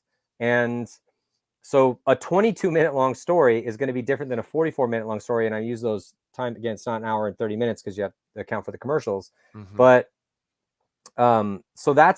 so having like a 60-minute long one that could be, you know, something we can give. It's like, hey, this rated really well for this time zone, you know, like that. Because that's another thing too. It's like if you get, and this is why I'm pleading with the paintball tribe. It's like, hey, the better this does, and you can even like, dude, it's like a write your congressman situation. No, you don't like a law, write your congressman. You think they don't, like, they do read those letters, they have to, you know. So it's like, if you want to see more paintball, write ESPN, you know, like be like, hey, I'm a big fan of sports, but you know, we need more paintball. If they got 10,000 of those letters or emails, you don't think that wouldn't help move the needle? Maybe it would. It would only help us. It's like, what helps us, what hurts us. And like this is the situation we're in. So when we're looking at something like this, and this is a little bit of foresight, you know, from Major League Paintball, but they're like, all right, well, you know, like, let's create this, but let's also create a 60-minute long version. You know, and because Tom has mentioned this too. He's like, oh, well, you know, he goes to these different trade shows and has these different connections and talks to these different people. Cause, you know, if you're the president of the NXL and like, they literally come in and move the economy for a 5-day period for like, you know, it's like when those thousands and thousands of people come into your community. Anyway, so like you have a certain amount of whatever it is, whatever, even if it's a fringe sport, still have some juice. And so over time, Tom has started talking to some people and he's like, hey, you know, and with like the, you know, it's like with all the fact that there's, because sports is one of the things that people still watch, you know, like that's, on you know, like TV. that. Yeah. And Mhm. yeah, so it's like, cause with, you know, so many cord cutters and people that, you know, want to just watch YouTube, whatever, man, like play video games. There's so many different ways to consume media these days. It's Mhm. not like the landscape has changed since we were doing this before in the early 2000s, mid 2000s. Like Most that definitely. was 20 Yeah. fucking years ago, man. That was 20 years ago. Shit has changed. That was Mhm. pre Netflix, pre Prime, pre all this stuff, pre YouTube, really. I mean, it was like that was a completely different age. So having another thing that we can give to people that as a consumable product, it could be even more entertaining than the 22-minute long version. It's just the 22-minute long version was what ESPN was kind of willing to shoehorn into their, you know, they're like, oh yeah, Major League Paintball. Yeah, that sounds cool. Like, yeah, we'll put it on this thing that we're doing. This sounds great. Let's do it. Yeah, this is awesome. You know, didn't have to buy the time. And then, but having that other, since we already shot it and we already, again, it's like the story happens. What story do you capture? What story do you create? So it's creating another version of that story to give to people, in lieu of it hopefully being successful, just so we're, you know, ready for that. We don't want to be behind the 8 ball in that situation. We're like, what else do you have to give to us? And we're like, oh, well, there's another event happening in 7 weeks. It's like, oh, fuck. Okay. You know, like, we wanted an hour of programming, dude, and you guys don't have anything to give us. Can you make an hour of programming? Yeah, shit. Now we're scrambling, you know? So there's different ways to look at that.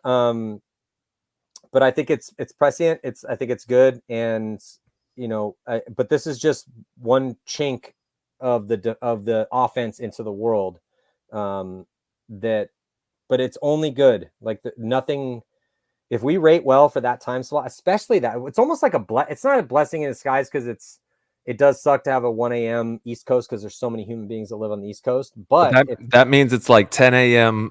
For like France for and like, stuff, right? well, yeah, Yeah. but again, we have an opportunity here, and the opportunity is we're going up again in the attention economy against other things that exist.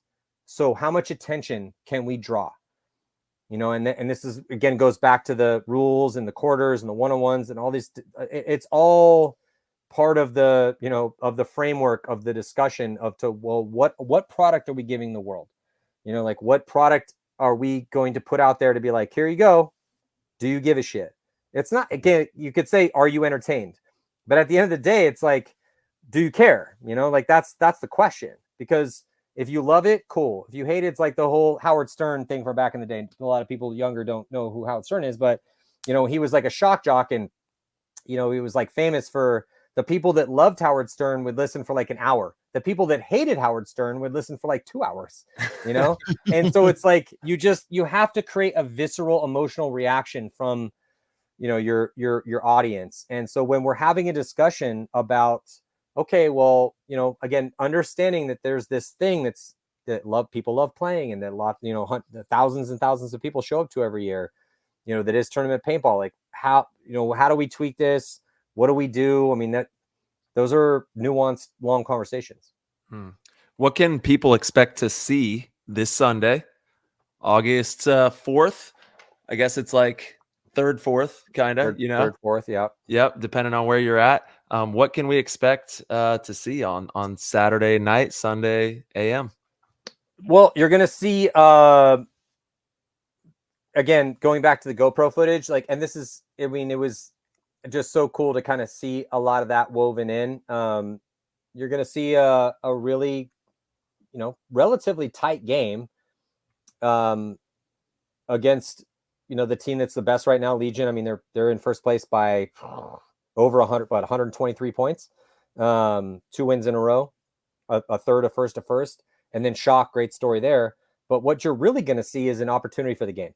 You know, like, this is an opportunity for the game. So, you know, because again, we did the best we could in the time we had to create the show we did. But this is an opportunity, you know? So it's like, you know, it's like, if we want more of this, like, we got to turn out for it. But yeah, I mean, between like the graphics and, you know, I mean, I think it's a good show. You know, I'm excited to see how it does and the reception. I mean, obviously, it's like anything that I ever do, you know, I wish I had more time, you know, it's like kind of one of those deals. But Well, you know we all got your back, and this goes out to you listening right now out there. Please make a note, make some type of way of remembering, and make a post or do something to help us get the awareness out there if you can. It would mean the world to all of us sitting here and to everybody who's fighting for this sport. And we all have to really go to bat right now. You know, while this thing is on the precipice of being debuted on a major network, let's make sure that we hit this out of the park and get some good views on it. Yeah, I mean, that's like also share too. I mean, you know, it's two teams, same sponsor in the finals, but like I hope HK shares it, Hormesis, like everybody. Everybody. Because it only is going to help everybody, man. Like this is just grow it. Only because again, like I said, so many people have hit me up, man. Like, hey, I'll be tuning in. Hope I'm hoping some people watch this because this is how I found out about the game, or watching in 2005, totally. Or you know, or the Miami event that we did. Mm-hmm. You know, it's like that. You know, hosted and played that event. We won semi-pro with the Excessive to get another pro spot, or Excessive Energy. You know, so it's like all these different, you know, incarnations we've done this, but so many different people have been like, oh, dude, I got into it because of the 2005 Miami show or the Smart Part show or whatever. Like me watching it on Real World, you know, in 1993, you know, like wherever, I think it was 93, but you know, it's just, you never know, dude. I mean, like we could have the next, whoever it may be, the future come out of this. Yeah. So, and then if it does rate well, because sports, you know, and all sports are so important. I mean, the reason why, you know, like, Tom has mentioned cornhole a bunch of times is like, yeah, dude, it's just dudes throwing beanbags in a very controlled setting. But everyone knows what it is. It's incredibly easy to shoot. It's cheap to produce.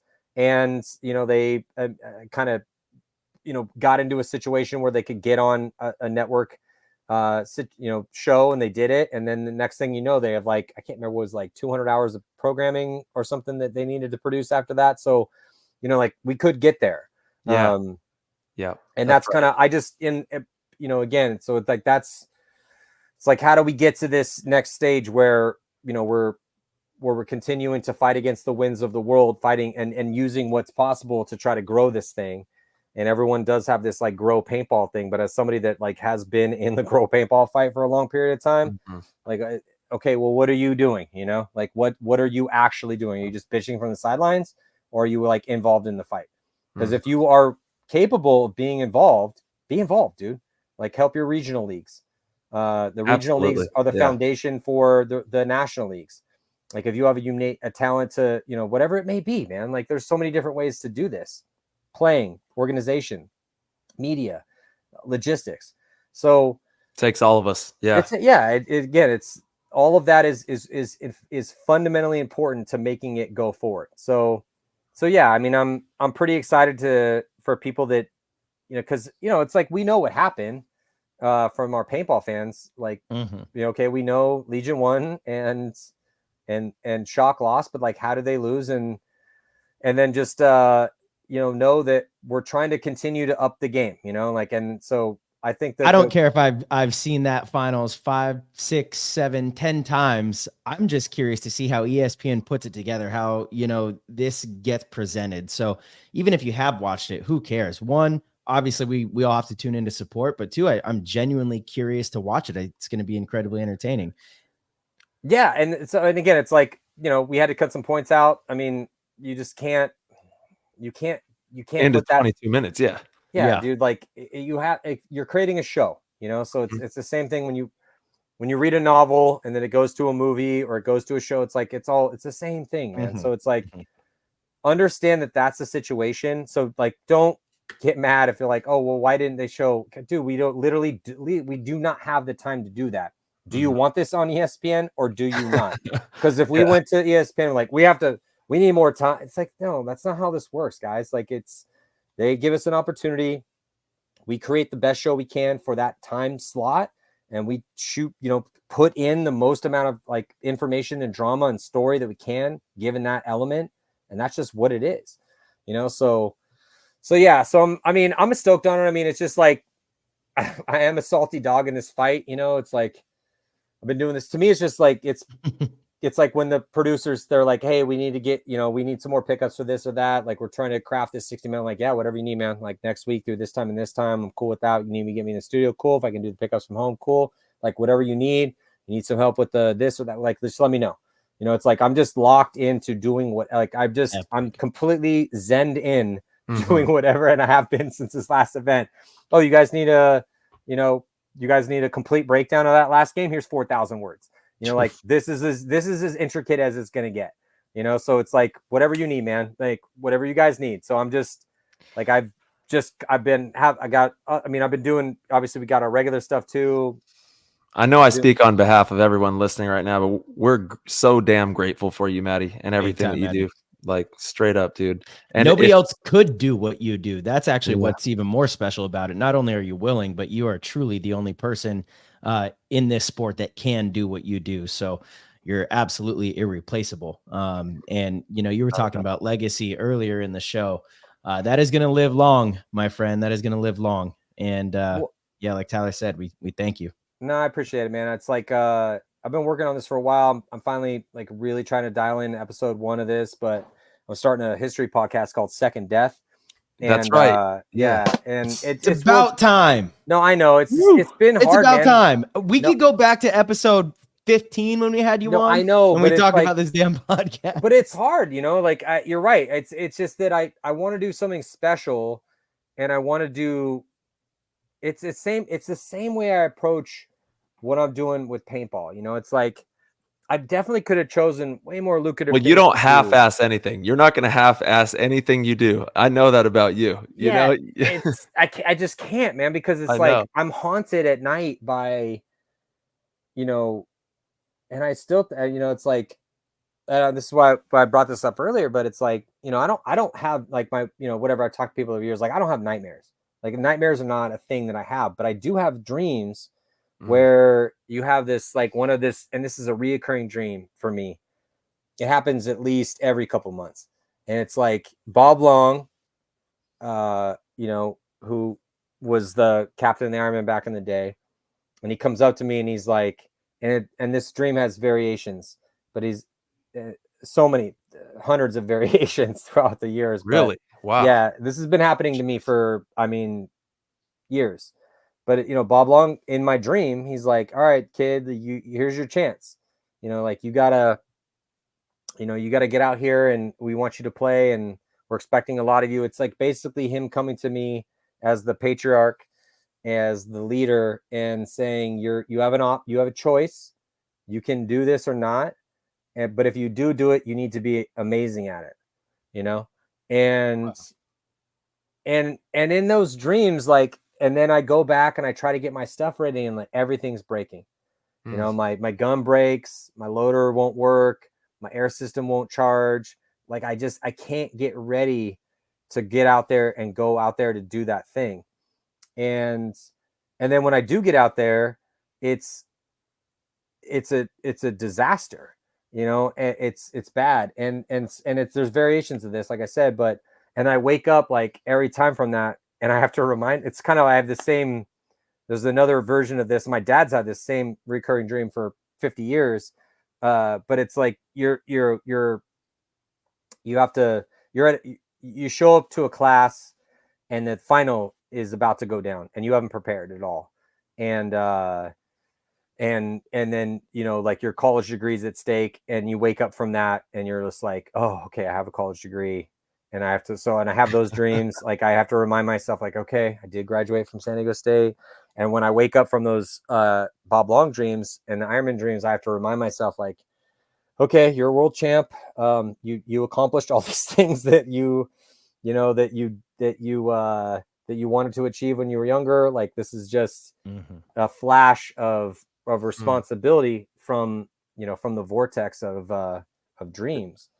And so anyway, but with the podcast thing, it's like, I looked in, it's like, I love history is it's like, as an older dude, like, I used to go to the bars and hang out and talk to people, and I used to travel around the world. I mean, I still do a little bit of those things, but I got a kid, I got a wife. Like, I just kind of spend a lot of time at home, but I read a lot of and want to consume all these fascinating stories of all these people that have gone before us to do a lot of the same sort of thing that I do for paintball. So like that's kind of that pressure I put on myself to make it not suck, you know. Check out the YouTube, everybody, to see just a portion of his Yeah. books that he's got behind him here.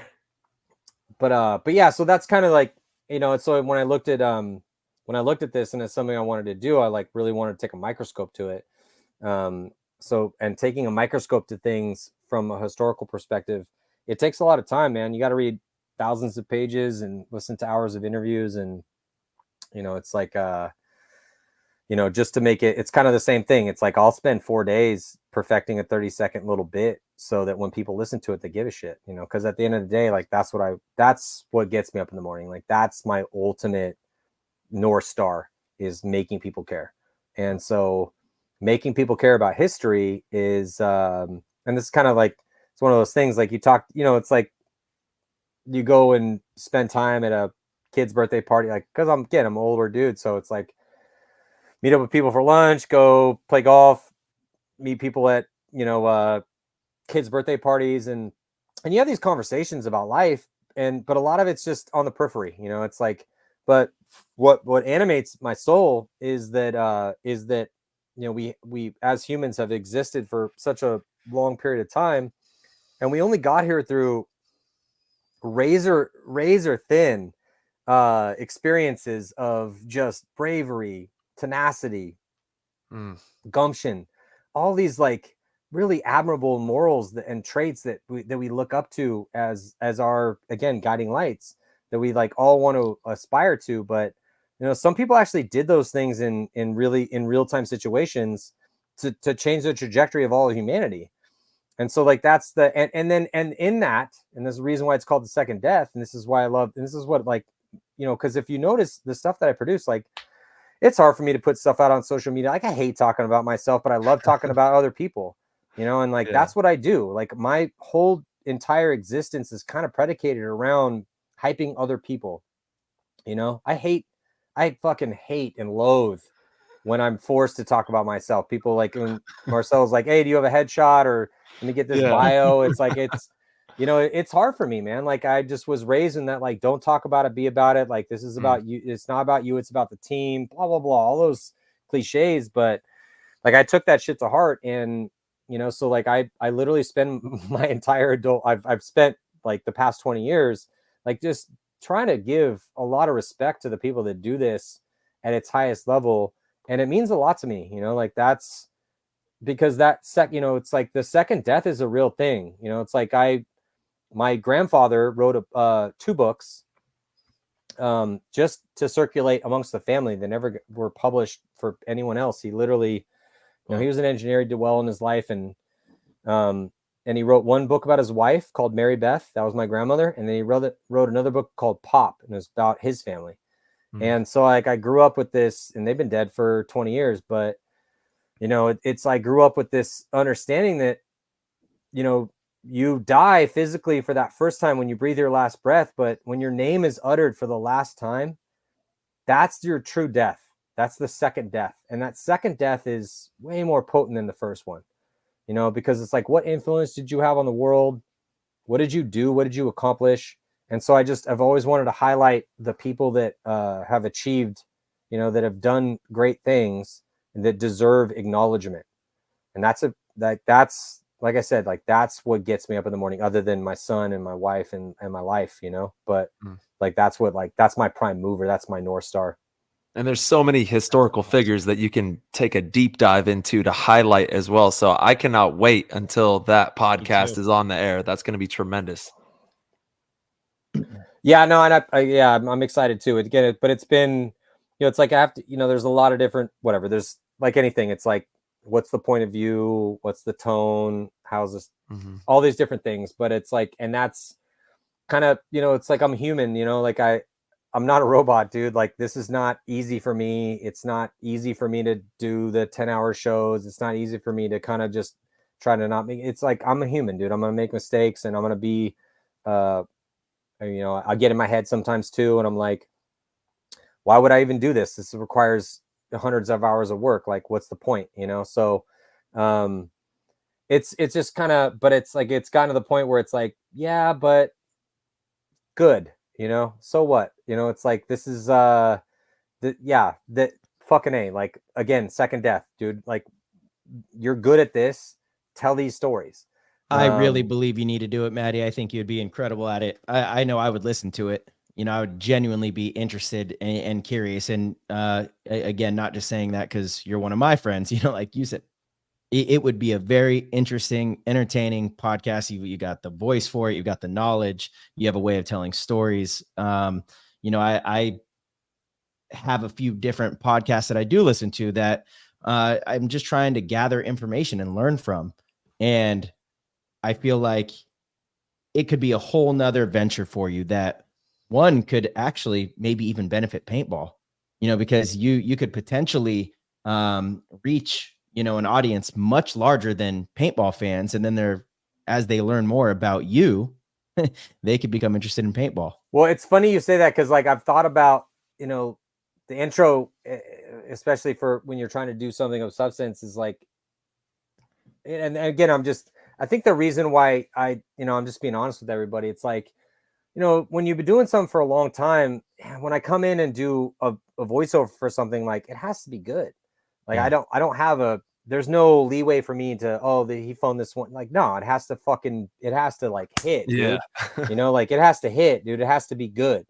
You just got to quit spreading misinformation if you're going to have a history podcast, because clearly you don't understand the history of Play the Game podcast and Spick and Span show. I was waiting for that to come up, dude. Like I told you, hey, dude, if Ryan hits me up, I told you this in the last one. If Ryan hits me up and he's like, hey, we're doing some milestone, I already wrote this VO for you, rewrite it however you want, which I like, because he was in that VO, he was like, kind of, patting me on the back, like, whatever. It was like, there was some stuff in there where I could talk about myself. I took all my stuff out, and then I added more bullshit about Ryan. I was like, and his wrinkles and this and that. So I like, but I told you this before. I'm like, dude, I would love to do that for you. You just have to hit me up with a script. Well, I'll record it for you. 300 episode. So once we get there, I mean, yeah, maybe we will. Oh yeah. We're going in on that one. Yeah. Yeah, Let me, like I said, 200 was like a year ago. Like, it's all good, dude, but like, whatever. I mean, I love, I lived with Ryan for like 5 years, and he's a homie. So if Ryan hits me up and he's like, and I looked at it and I was like laughing, I'm like, oh, this is going to be great. Cause it's like, I feel like, again, drama, right? It's like great. Whatever drama there is between, cause it's not real drama, but whatever we can. we were literally all just hanging out in Boston a couple hours ago, like all of us, and we did the BKI summer camp out there. Yeah, we got to WWE this, baby. It's a work, dude. It's all good, but like it, you gotta hype this shit up, dude. I hope you come hard in the paint, dude. Hit me up with some gnarly VO. I'll read that shit for you, and then he'll probably hit you back on the next one on his 250th or whatever. But I love it. It's just great. But it was just but it was funny because like, also, I didn't tell him what I changed, because he hit me up like standard Ryan. It was like a day before it needed to go down. So he's like, hey, we need this VO for this voiceover for this thing where, it's this episode, blah, blah, blah. He's like, you can change this, whatever you want. Just hit me with it. And it was like, almost like, when do you need this by? He's like, I need it tomorrow. I was like, fuck. So I'm like, okay. So, and that's, not ideal. Not ideal. Cause I got, like I said, TV show, all this other stuff going on, kid, blah, blah, blah. So I was like, fuck. So I just waited till everyone went to sleep, fixed it, and then sent it off. And I'm like, no changes, bro. This is nice. Dude, Matty, are you going to be hanging out with Kevin SK? He's going to be at the Regal Seagull on August 3rd, 10 p.m. He's going to be hanging out and watching some paintball there, I guess. Dude, I might have to do that. That sounds like, yes, I would. And I think the lady would be cool with that. I'm like, hey, babe, here's the deal. Plus, that's 10 p.m. Kid's been asleep for saying? Hour and a half. Yeah, that would, and that gives me enough time to get there. Yes, I feel like I need to do that, because if you're in San Diego or even in the area and you want to drive down, the Regal Seagull is a bar in Encinitas, and they're going to be streaming or playing the ESPN finals. Marcelo, are you going to be there? I won't, because I'm going to be on an airplane, so I have to DVR it. Yeah, I'm going to be flying back from Florida. I leave Thursday morning, so going down there to work with Wrecking Crew. You are absolved of all responsibility since you are in the grind, bro. I don't even know why I asked. I mean, I should have been like, yeah. Like, I basically also, for everyone out there, like, I never hit Marcelo up like, hey, what are you doing this weekend? That's a fucking, that's a dumbass thing to do. That never happens. I'm like, hey, what's your Tuesday look like, bro? You want to get Monday, Tuesday? Yeah, that's kind of how that goes. Yeah, no, for sure. Well, that's what it takes in the industry that we're in, the line of work that we're in. That is what it takes. It's the nonstop grinder. 100%, dude. And like, you know, that was just, you know, that's just how it is, dude. We did that back in the day, and that is still the case because, yeah, man, and I would say this to anyone out there on the fence about taking a clinic. What are you doing? Like you spend enough money on the sport as it is. Like, do you want to hyper speed your development?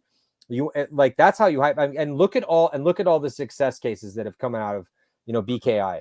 You know, it's like, and I mean, it's just, we even had that in like you know, like a smaller sample size back in the day with dudes that would show up, because it's like the guys that are really dedicated that do show up, you know, they ended up, some of them, like Jesse Lappin ended up, you know, Jesse Lappin took a clinic and he ended up on excessive.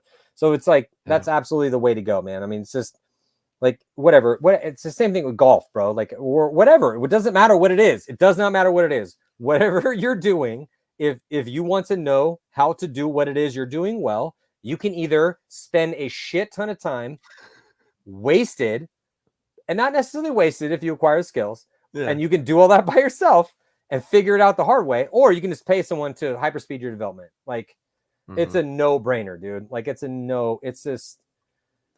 I wish that existed when I was younger. Like, that was not a thing when we were coming up the ranks. Yeah, like, but we got kind of lucky, Matty, and you're kind of grouped in on that. We were in Southern California, where all the local pros were, or even in California, you know, so we got a little lucky. There was no, okay, sure, that's right. I'm not going to say that I wasn't lucky by being from San Diego, because yeah, dude, I definitely got to play against you know, the lion's den of badass paintball players when I was growing up. But no one knew how to shoot left-handed when I was growing up. We had to teach ourselves how to do that. No one knew how to run a gun. We had to teach ourselves to do that. So yeah, sure, we definitely, like, the place was lucky, but the skill, like the acquiring of skill, was just hard knocks. Some shit we wanted. Yeah, that was like, we gotta figure, we created that, you know, like we were like, oh, we gotta figure out how to do this. Yeah, there's so much content now on you know, ways to get better at paintball.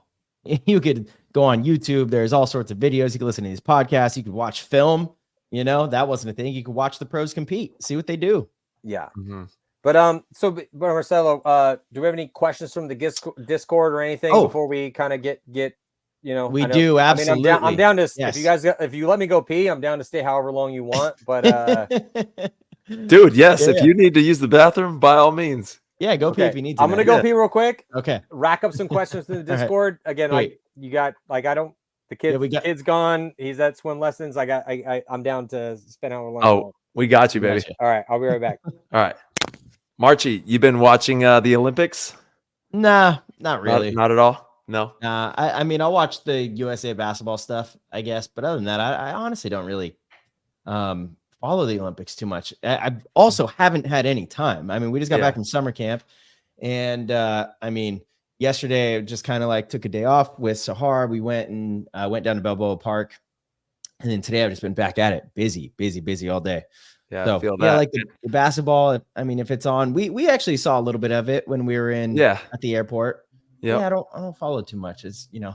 And we've been getting ready for Dub C as well. We're hopefully going to have our first ever PTG booth.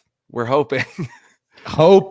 Yeah. Hoping. So it's going to be on like right at the finish line. We'll be able to get that. And then we've got a new tank top and some shorts as well that we're going to be dropping out there. So that'll be cool. Yeah, both the shorts and the tank top are awesome. I think we're going to give a little sneak preview in the GOAT meeting, which is tomorrow night. We've got a PTG GOAT meeting. So tomorrow night, live streamed for just the GOATs. The GOATs will, if you are a PTG GOAT in the Discord, you will get a link at around 4:55 p.m. And then at 5, we will go live and we do a bunch of giveaways and we talk about previous shows and current events and stuff that we don't always discuss on the public podcast. And we actually implemented the new live where at least like once a month when we have a show where we're like getting ready for a tournament or we have a certain type of guest, we'll have you in there live on the show. Like Tom, when we had Tom Cole on, we had the Goat Squad was in the show with us, bringing up questions, and we give that to the goats as well. It's a really fun community, and we're actually getting ready to make the squads for World Cup. Every year at World Cup, the goats all fly out to Florida and play paintball together and hang out. So it's been a really cool community to bring together, and it's all around the podcast and everybody enjoying the show. Absolutely. Yep. Matty, you're back. I'm back. How was it? Feeling relieved? Yeah, I feel like a biggest weight is off my kidneys. Nice. Okay. I've got a question from P Boot. I think it might be P Butt, but that is just such an inappropriate Discord name. So we're gonna go P Boot. Matty, to get recognized, bro. Yeah, he's trying to get. Well, he did it.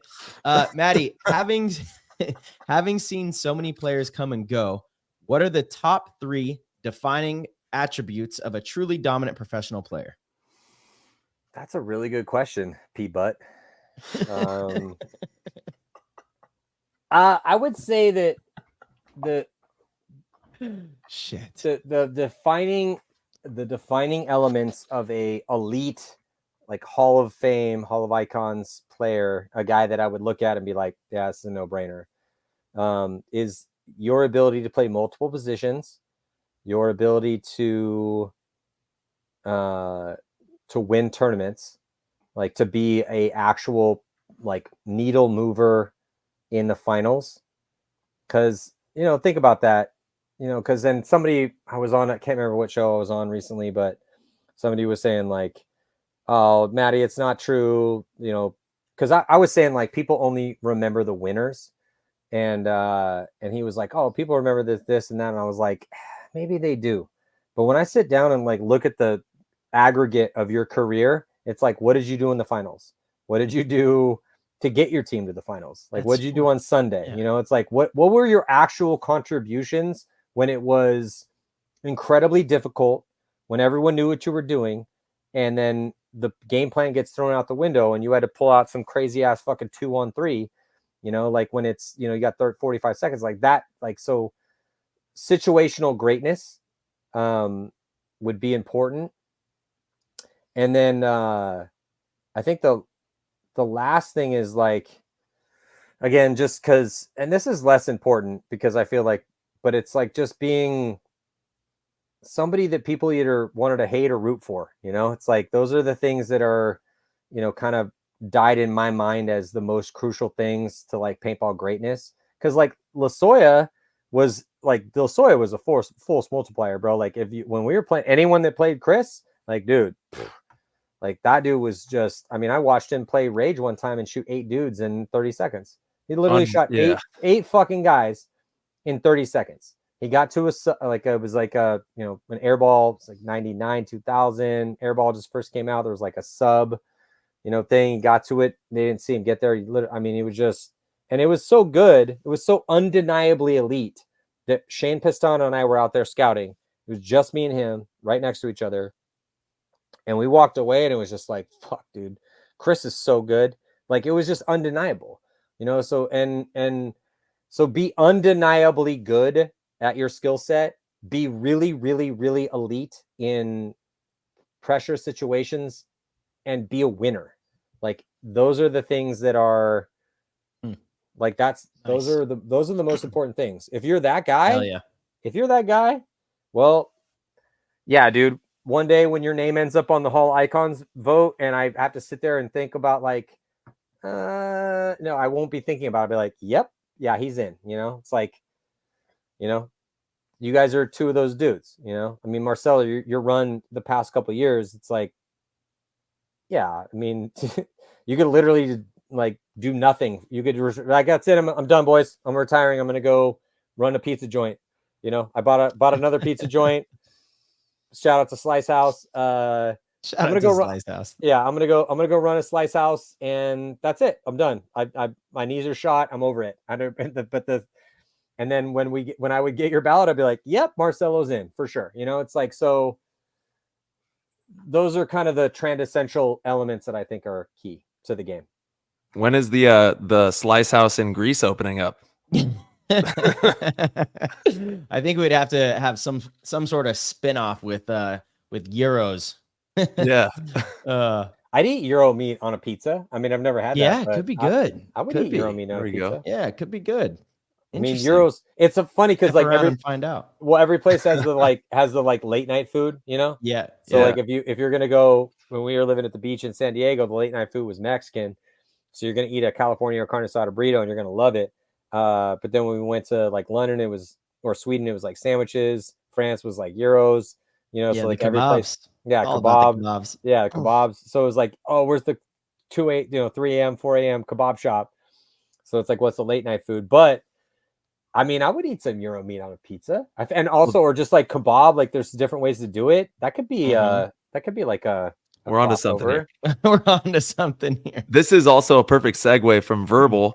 He's wondering Oh, yeah. what your favorite food and your favorite place to eat it. Ooh, verbal. That's a great question.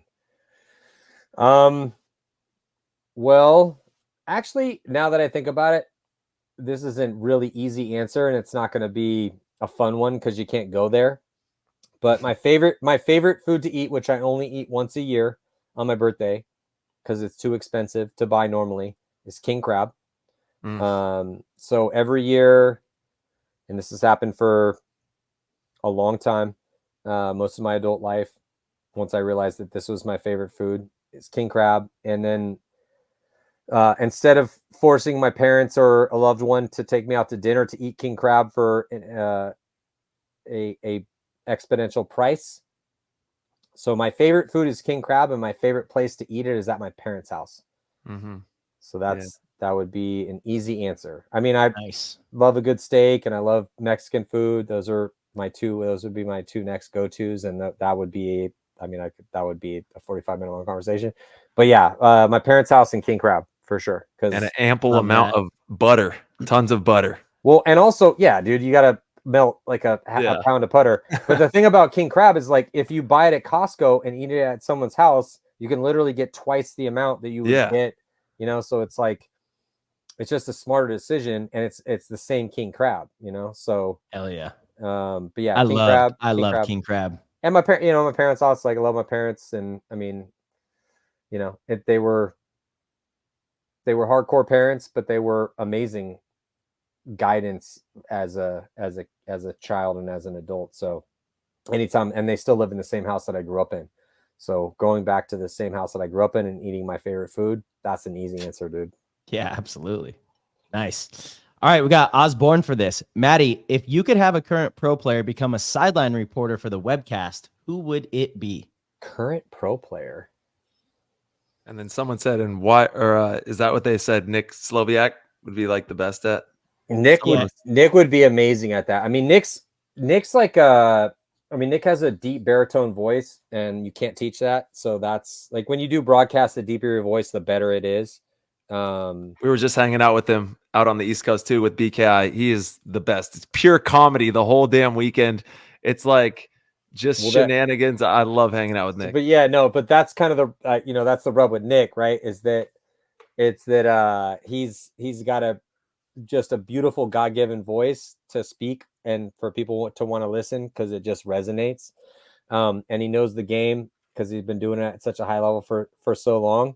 But you just got to go with like whatever, you know, like eccentric version of Nick is there, you know. It's just like, you just got to roll with it. Which is great, which could be great, you know. So I mean, Nick would be perfect. Nick, if I had to go with one, it would be for sideline reporter, it would be Nick.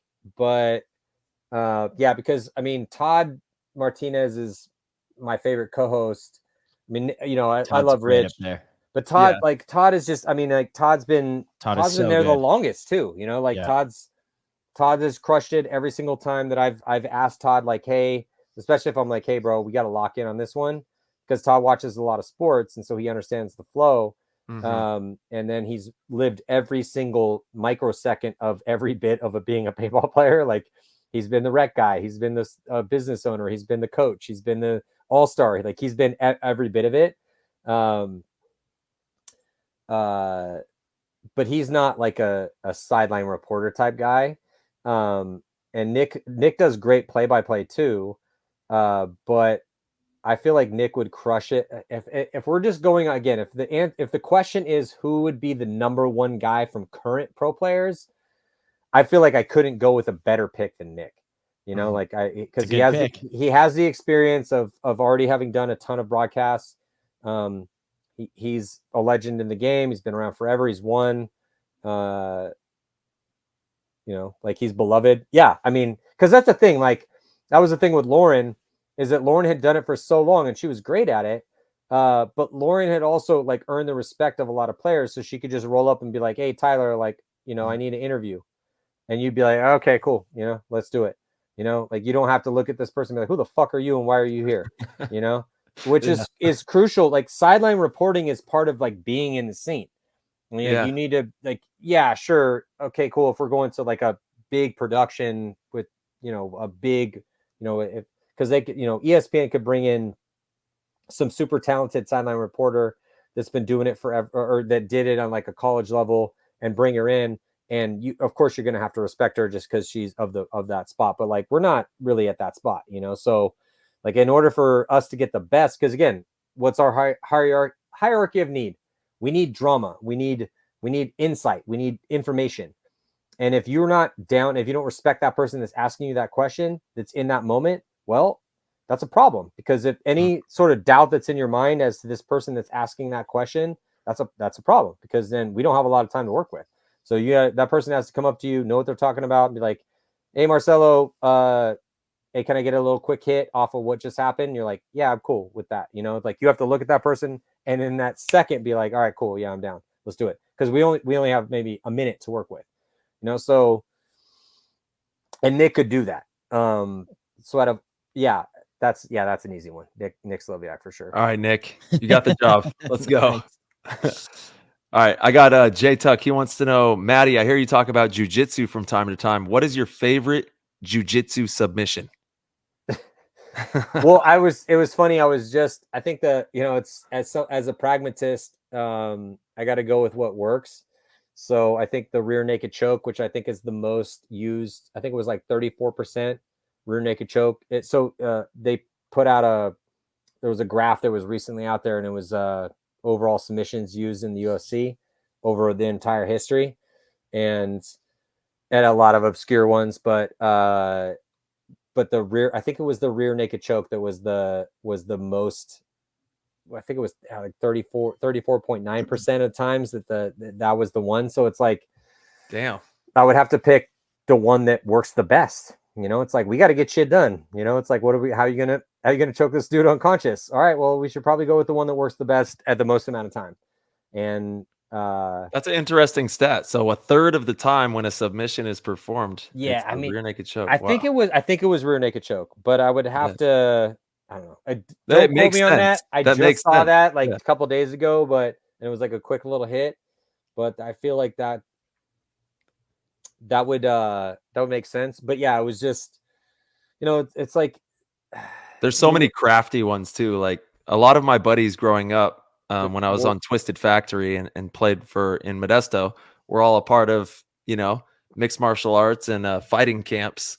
So there are a lot of creative ways. And that's why you said you appreciate it so much when it goes to the ground, to, submit your opponent in those types of circumstances. But that's what I'm saying is, like, I know that's like saying, okay, well, what's your favorite? I don't know. It's like, what's your favorite? Well, it's like picking a favorite, but that's already like the most popular thing. But that is a discipline that requires, because if you lose, like, you could get cut. Anytime you go on like a down, so it's like proficiency in the standard that is going to create a winning possibility for you is important to me, because when I start looking at, how things work in the world or best practices, it's like you start, as the older you get, you do certain things, maybe the same way in paintball too, but you really start to appreciate the shit that actually works. And so, yeah, Kimura is super cool. And that would probably be, you know, that would be an interesting one. But yeah, I would have to go with rear naked choke just because this shit works, dude. Like, All right. it J works. Tuck. It puts people to sleep, RNC. bro. Yeah. Yeah. Puts people to sleep, dude. Like, if it puts Uh-huh. people to sleep on a regular basis, the most that like you should probably be looking for that, because out of every single UFC fight that's ever happened, look at the one that's been worked out the most. And if you can execute that well, then you got a way higher percentage chance of winning than anything else. Yeah, I can't wait to see the UFC in the Sphere in Vegas soon. Oh You're yeah, gonna that's have gonna that. be dope, dude. It's gonna be crazy. Sphere's dope. That'll Yep. be sick. Sphere is dope. We need paintball in there. All right. My last question from the Discord is from CB2K Macroline Gang. He goes, Matty, it was brought up in the recent Tom Cole episode that there were some discussions about player uniforms being too busy and the lack of cohesion with player goggles and masks. This, of course, led to additional conversations about that here in PTG world. Were you involved in those conversations with ESPN? And if so, what are your takes on balancing player identity with team uniform cohesiveness? I was not involved in those conversations, thank God, because that would have been to me a giant waste of time. But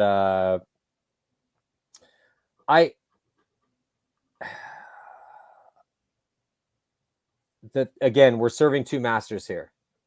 The players and the teams have to be able to represent their image and their sponsors, which pay their bills, in a way that's going to be workable for both the players and the sponsors. Aesthetically, just from like a casual viewing of it, you know, I mean, I grew up in a world where we were putting, you know, it was more busy. We were putting stickers on goggles and stickers on loaders. So I was acclimated to the aesthetic of paintball when it was way busier. So what exists now is like nothing to me. Like that is like, that's not something that is something I don't care. Were they You know? talking about like they just want solid colors, essentially, kind of like, yeah. And they wanted the goggles. So like for Dynasty, your goggles would be blue and everyone would have the same color goggles, you know, kind of like football with their helmets. Well, that, look, I get it. I mean, again, hierarchy of need, right? You know, so like, where are we at? Are we at a place where we want to dictate tyrannically to, and sometimes that has to happen when we're dealing with things like this. This is not the United States of America. You know, we're not, but the NXL actually operates, you know, with Tom Cole, Bart, all those people, the guys that Jason, the guys that run the, you know, the NXL, they do not really operate tyrannically. They're like, what do you guys think about things? You know, like, what should we do about this? Like, they ask a lot of questions. They don't really come in with the big broadsword and be like, this is fucking what we're doing and shut up. You know, like, that's not how things really work. So, and if you guys have had different experiences, please let me know.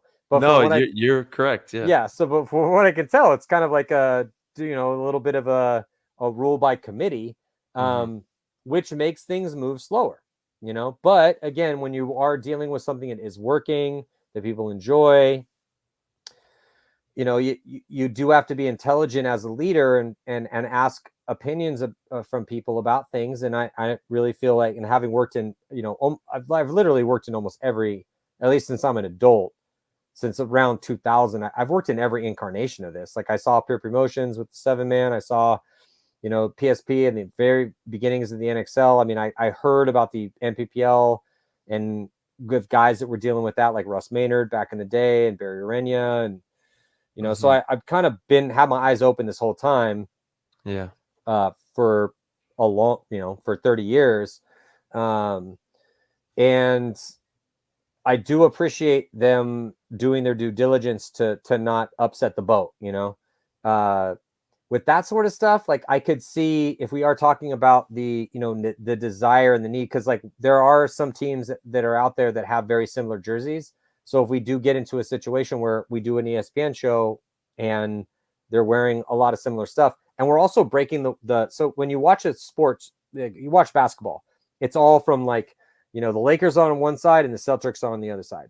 And that's just how it is. And then they'll switch, but it never breaks that 180. It's like it's called the 180 rule. So you never break that, you know, 360 degrees, got 180, like you never break that rule. And so In paintball, because we need to see like what the guys are looking at or doing on the D side, we break that in this show. Like the 180, that rule is broken constantly, you know, cause it's like to get all the footage. And so like if Allegiant, like thank God Legion, even though they're wearing similar stuff, but you know, the same sponsor, but their colors are different. So that's great. So I could see when we're dealing with the hierarchy of need and the visual acuity and understanding of like, okay, this is this team and this is that team. I could see why that is a thing and why we would need to address it. But again, I just, you know, I grew up in an era where it was like more skater culture, surfer culture, like, you know, paintball back in the day culture where it's like stickers everywhere. Oh like, yeah. just let it be live and vibrant and like, you know, Oh, absolutely. People will figure it out. So like, that's where my heart is. Like, I don't really give a shit. Our know? members were actually kind of like heartbroken when they heard this. They were like, no, Yeah, you know, they totally. want the individuality and, you know, there's too, something very special to that. And in I'm my with your mind, members, bro. You know, yeah. Like yeah. And I totally know exactly what you're saying, Matt. It's like when we were in the early 2000s and even prior, like there was stickers on everything. I don't know what happened to that, why that stopped, but there were stickers everywhere. It was really loud, you know, brash type styles. And I think maybe, you know, and not everything has to be for all of the divisions as well. Maybe that's just something that is in the pro ranks where you have these certain colors or things like that, if that's what the big networks desire or what they want to see. But I would have to say I agree. I there's something very special to each person's mask or their little accents that they do. And you know, like Ronnie Dizon, he has his own very unique style and it pops and like he looks amazing, you know. Fedorov, same thing. You've got all these very unique styles, and I would be sad to see that disappear. Me too. You know, I think individuality is kind of crucial in these situations. And yeah, man, like I don't want to stomp on that, but also at the same time, if they came to us and they were like, hey, we can't tell who anyone is, and this team needs to wear red and this team needs to wear blue, I would hope that was something we could figure out ahead of time. So at least that would look cool because, you know, like I definitely, you know, as a Southern California kid, it was like, I legitimately thought like when we had to put face masks on and wear like The lower. the lower, like to avoid getting our teeth knocked out. I legitimately thought about quitting paintball. I was like, No way. I swear to God, I was like, this is really lame, dude. I don't know if I want to do this. You know, That's I was so like, badass. I was Let me like, just say that. this is so lame that I don't know if I want to play this game anymore. I was like, I can't believe that they would come in and take, because we just used to wear goggles back in the day and it was in the woods and the aesthetic of it just looks so weak and I don't know, I just hated it. So I was like, dude, I don't know if I want to do this. Yeah. So so I feel everybody that's thinking that same thing, man. Like I get you. Well, it's like basketball players, they still have their shoes, you know, that's like their little accent piece that they use to, you know, differentiate themselves. And I feel like paintball, that is like the mask, the shoes of the basketball players, like the mask for the paintball players, you know? Well, you have to, I mean, think about it. Your gun is decided, your barrel's decided, your loader's decided, whatever. Like just go through all the things. The only things that aren't decided are your cleats and your head wrap. Yeah. Like the goggle is decided. So it's like if we could add a little individuality in there, like does that hurt us? Does it, like, I mean, if you have a specific sticker pattern on your loader, on your goggles, like we're really not going to be able to see the hits there. Like I don't know. I'm willing to entertain and discuss thoroughly those specific rules because I don't know if they serve us. You know, it's like, no, we got to keep the headgear and the shoes, like, but again, it's like style. But you know? yeah, but again, does it serve what we're trying to achieve? What's our goal? Our goal is get people to care. Okay, cool. Everyone wears exactly the same uniform. How do I know who's who? Yeah, exactly. It's boring. Yeah. So how do I know who's who? Make people care. It's like, I mean, literally when I will sit there, like I've had this conversation, I remember how many times I've even had this, like so many times with divisional teams to get on especially when we had like Lauren run around. Anyway, but it was one of those situations to be like, all right, ask them what's your starting lineup, who plays where. So it's like, where is everybody? What are their names? What head wrap do they wear? What gun do they use? Because that could change in divisionals. And then any other something that I can tell you apart from somebody else, like I need to know these things. So I if I have to, I'm just going to be like, oh, the wrecking crew player did this and the wrecking crew player did that. But if I can use your name, but if I can say your name because I have this information, I would love to do that. Because again, like we talked about before, I love giving credit and a bunch of energy towards somebody else, like that's literally what I love, like that's my thing, because it's like it's like, again, we're prolonging your second death, bro. Like let's make you as famous as possible, but that's up to you. Like how good are you at what you're doing? How individualistic are you in this team? That could be a double-edged sword, but that's one of those things. So yeah, man, I mean, I'm definitely pro, especially with sponsors. Like if this gets bigger and you could put, a name like of something on your loader, like I'm pro that, I don't really think that takes away from the as the other hierarchy of needs situation conversation we're having of the sanctity of the game. Like, how does that really take away from the sanctity of the game? Yeah. You could steal, man, that argument, but I don't think it does. And I'm cool. That's my point of view on that. Yeah. And it was great to see the sticker numbers on the loaders again. That helps you as well tremendously out there. Yeah, I've been pushing for that all year. We've had a bunch of discussions with Jason, Tom, Bart, Darren, whatever, all the people that control the running of certain things. And one of the things I was like, hey, whatever we have to do, we need to bring the numbers back in. Yeah. And this is pre-show, like pre-ESPN show. I was like, please, it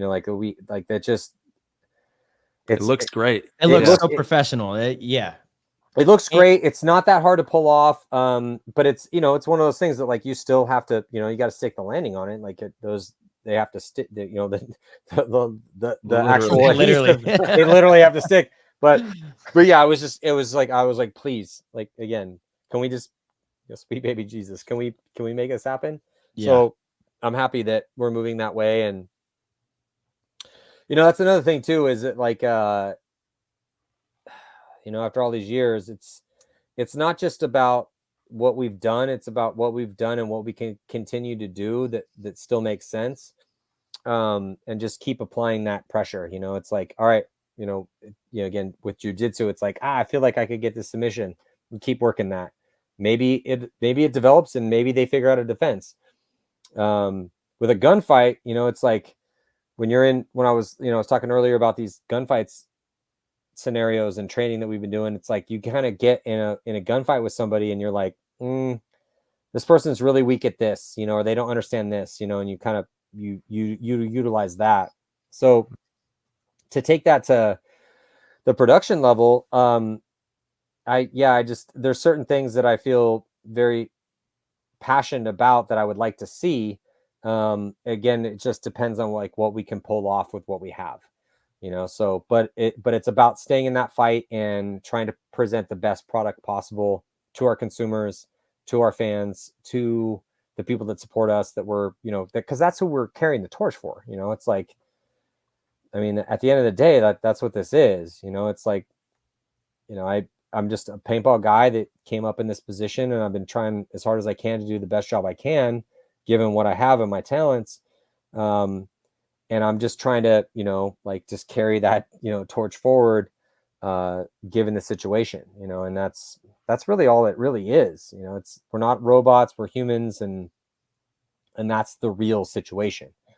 Like that's we're in it together too, man. All of us. We got this. Yeah. You already know. That's what it's all about. Well, Matty, thank you for spending this time with us. Obviously, we could run this for another couple hours, I'm sure.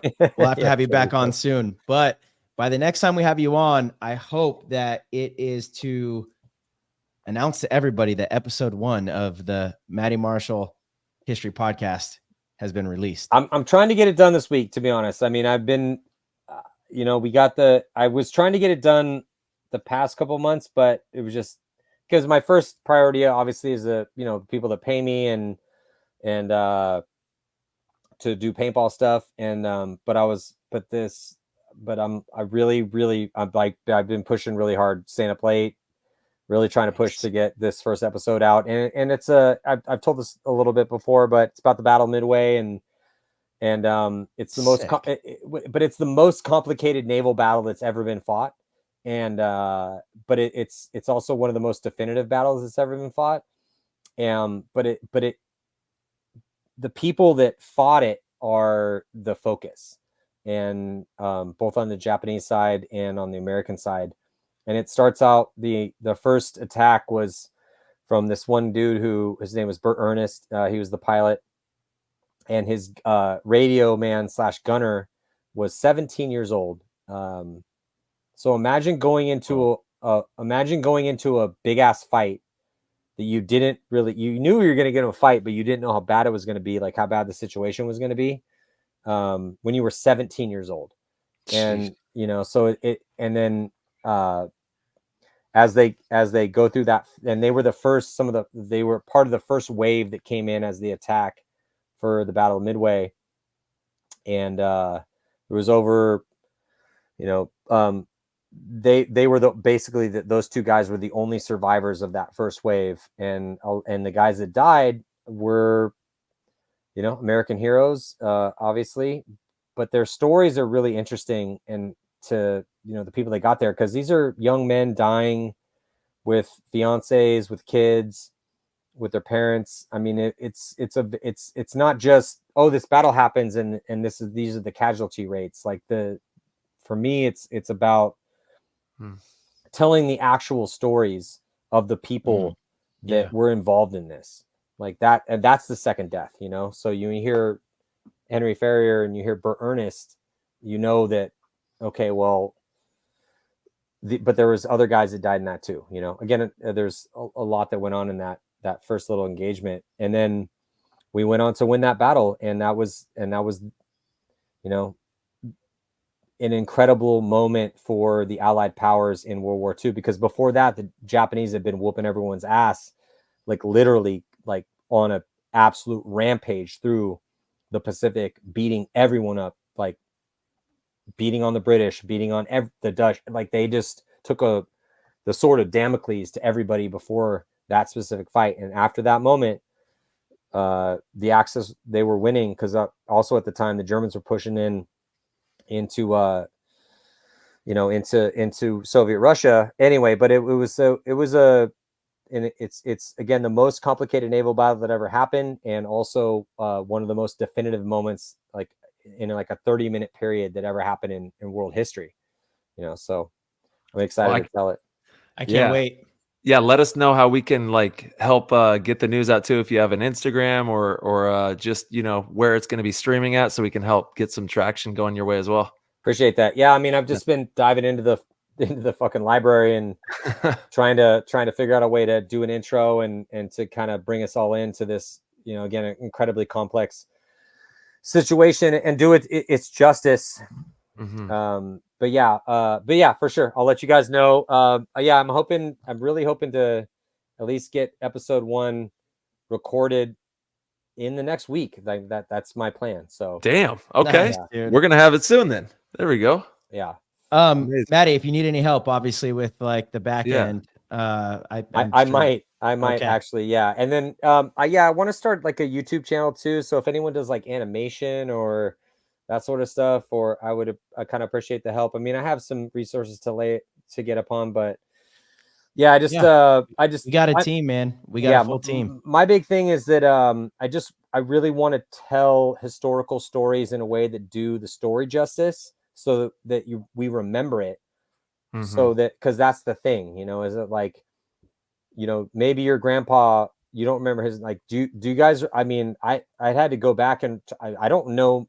And I live in a family with like a pretty vibrant history of our family, but my great grandpa, I can't remember off the top of my head some of their names, you know? So it's like, that's fucking sad, dude, you know? And it's like, and I just want these people that like live these very huge moments in our history as human beings, to have their second death be prolongated a little bit longer, like that's my plan. I love that. Yeah, just like with paintball, dude. It's the same principle with paintball. I want the name of Marcelo Margot and Tyler Harmon to live long after you guys pass away, and that's the whole point behind it, because that's gonna come up right back at you, dude. You're gonna, your voice is solidified in the Akashic records of paintball forever. The Akashic records, bro. Yes, the Akashic records. I hope that's a real fucking thing, dude. Because hey, humanity would love that. Yep. Well, Matt, we can't thank you enough for everything that you're doing. We're stoked to see the episode on ESPN that's going to be dropping here this Saturday night / Sunday morning, depending on where you're at. If you're in San Diego, you can go hang out with SK and Matty. They're going to be Regal Seagull watching it at the Regal Seagull. Yeah, baby. The Regal Seagull. And we can't wait to see Skinny's place.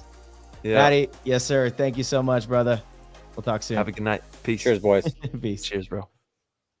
All right, everybody. Thank you guys so much for tuning in and listening. If you enjoyed the show, please head over to ptgpaintball.com, click the orange Patreon link in the corner, and support the show.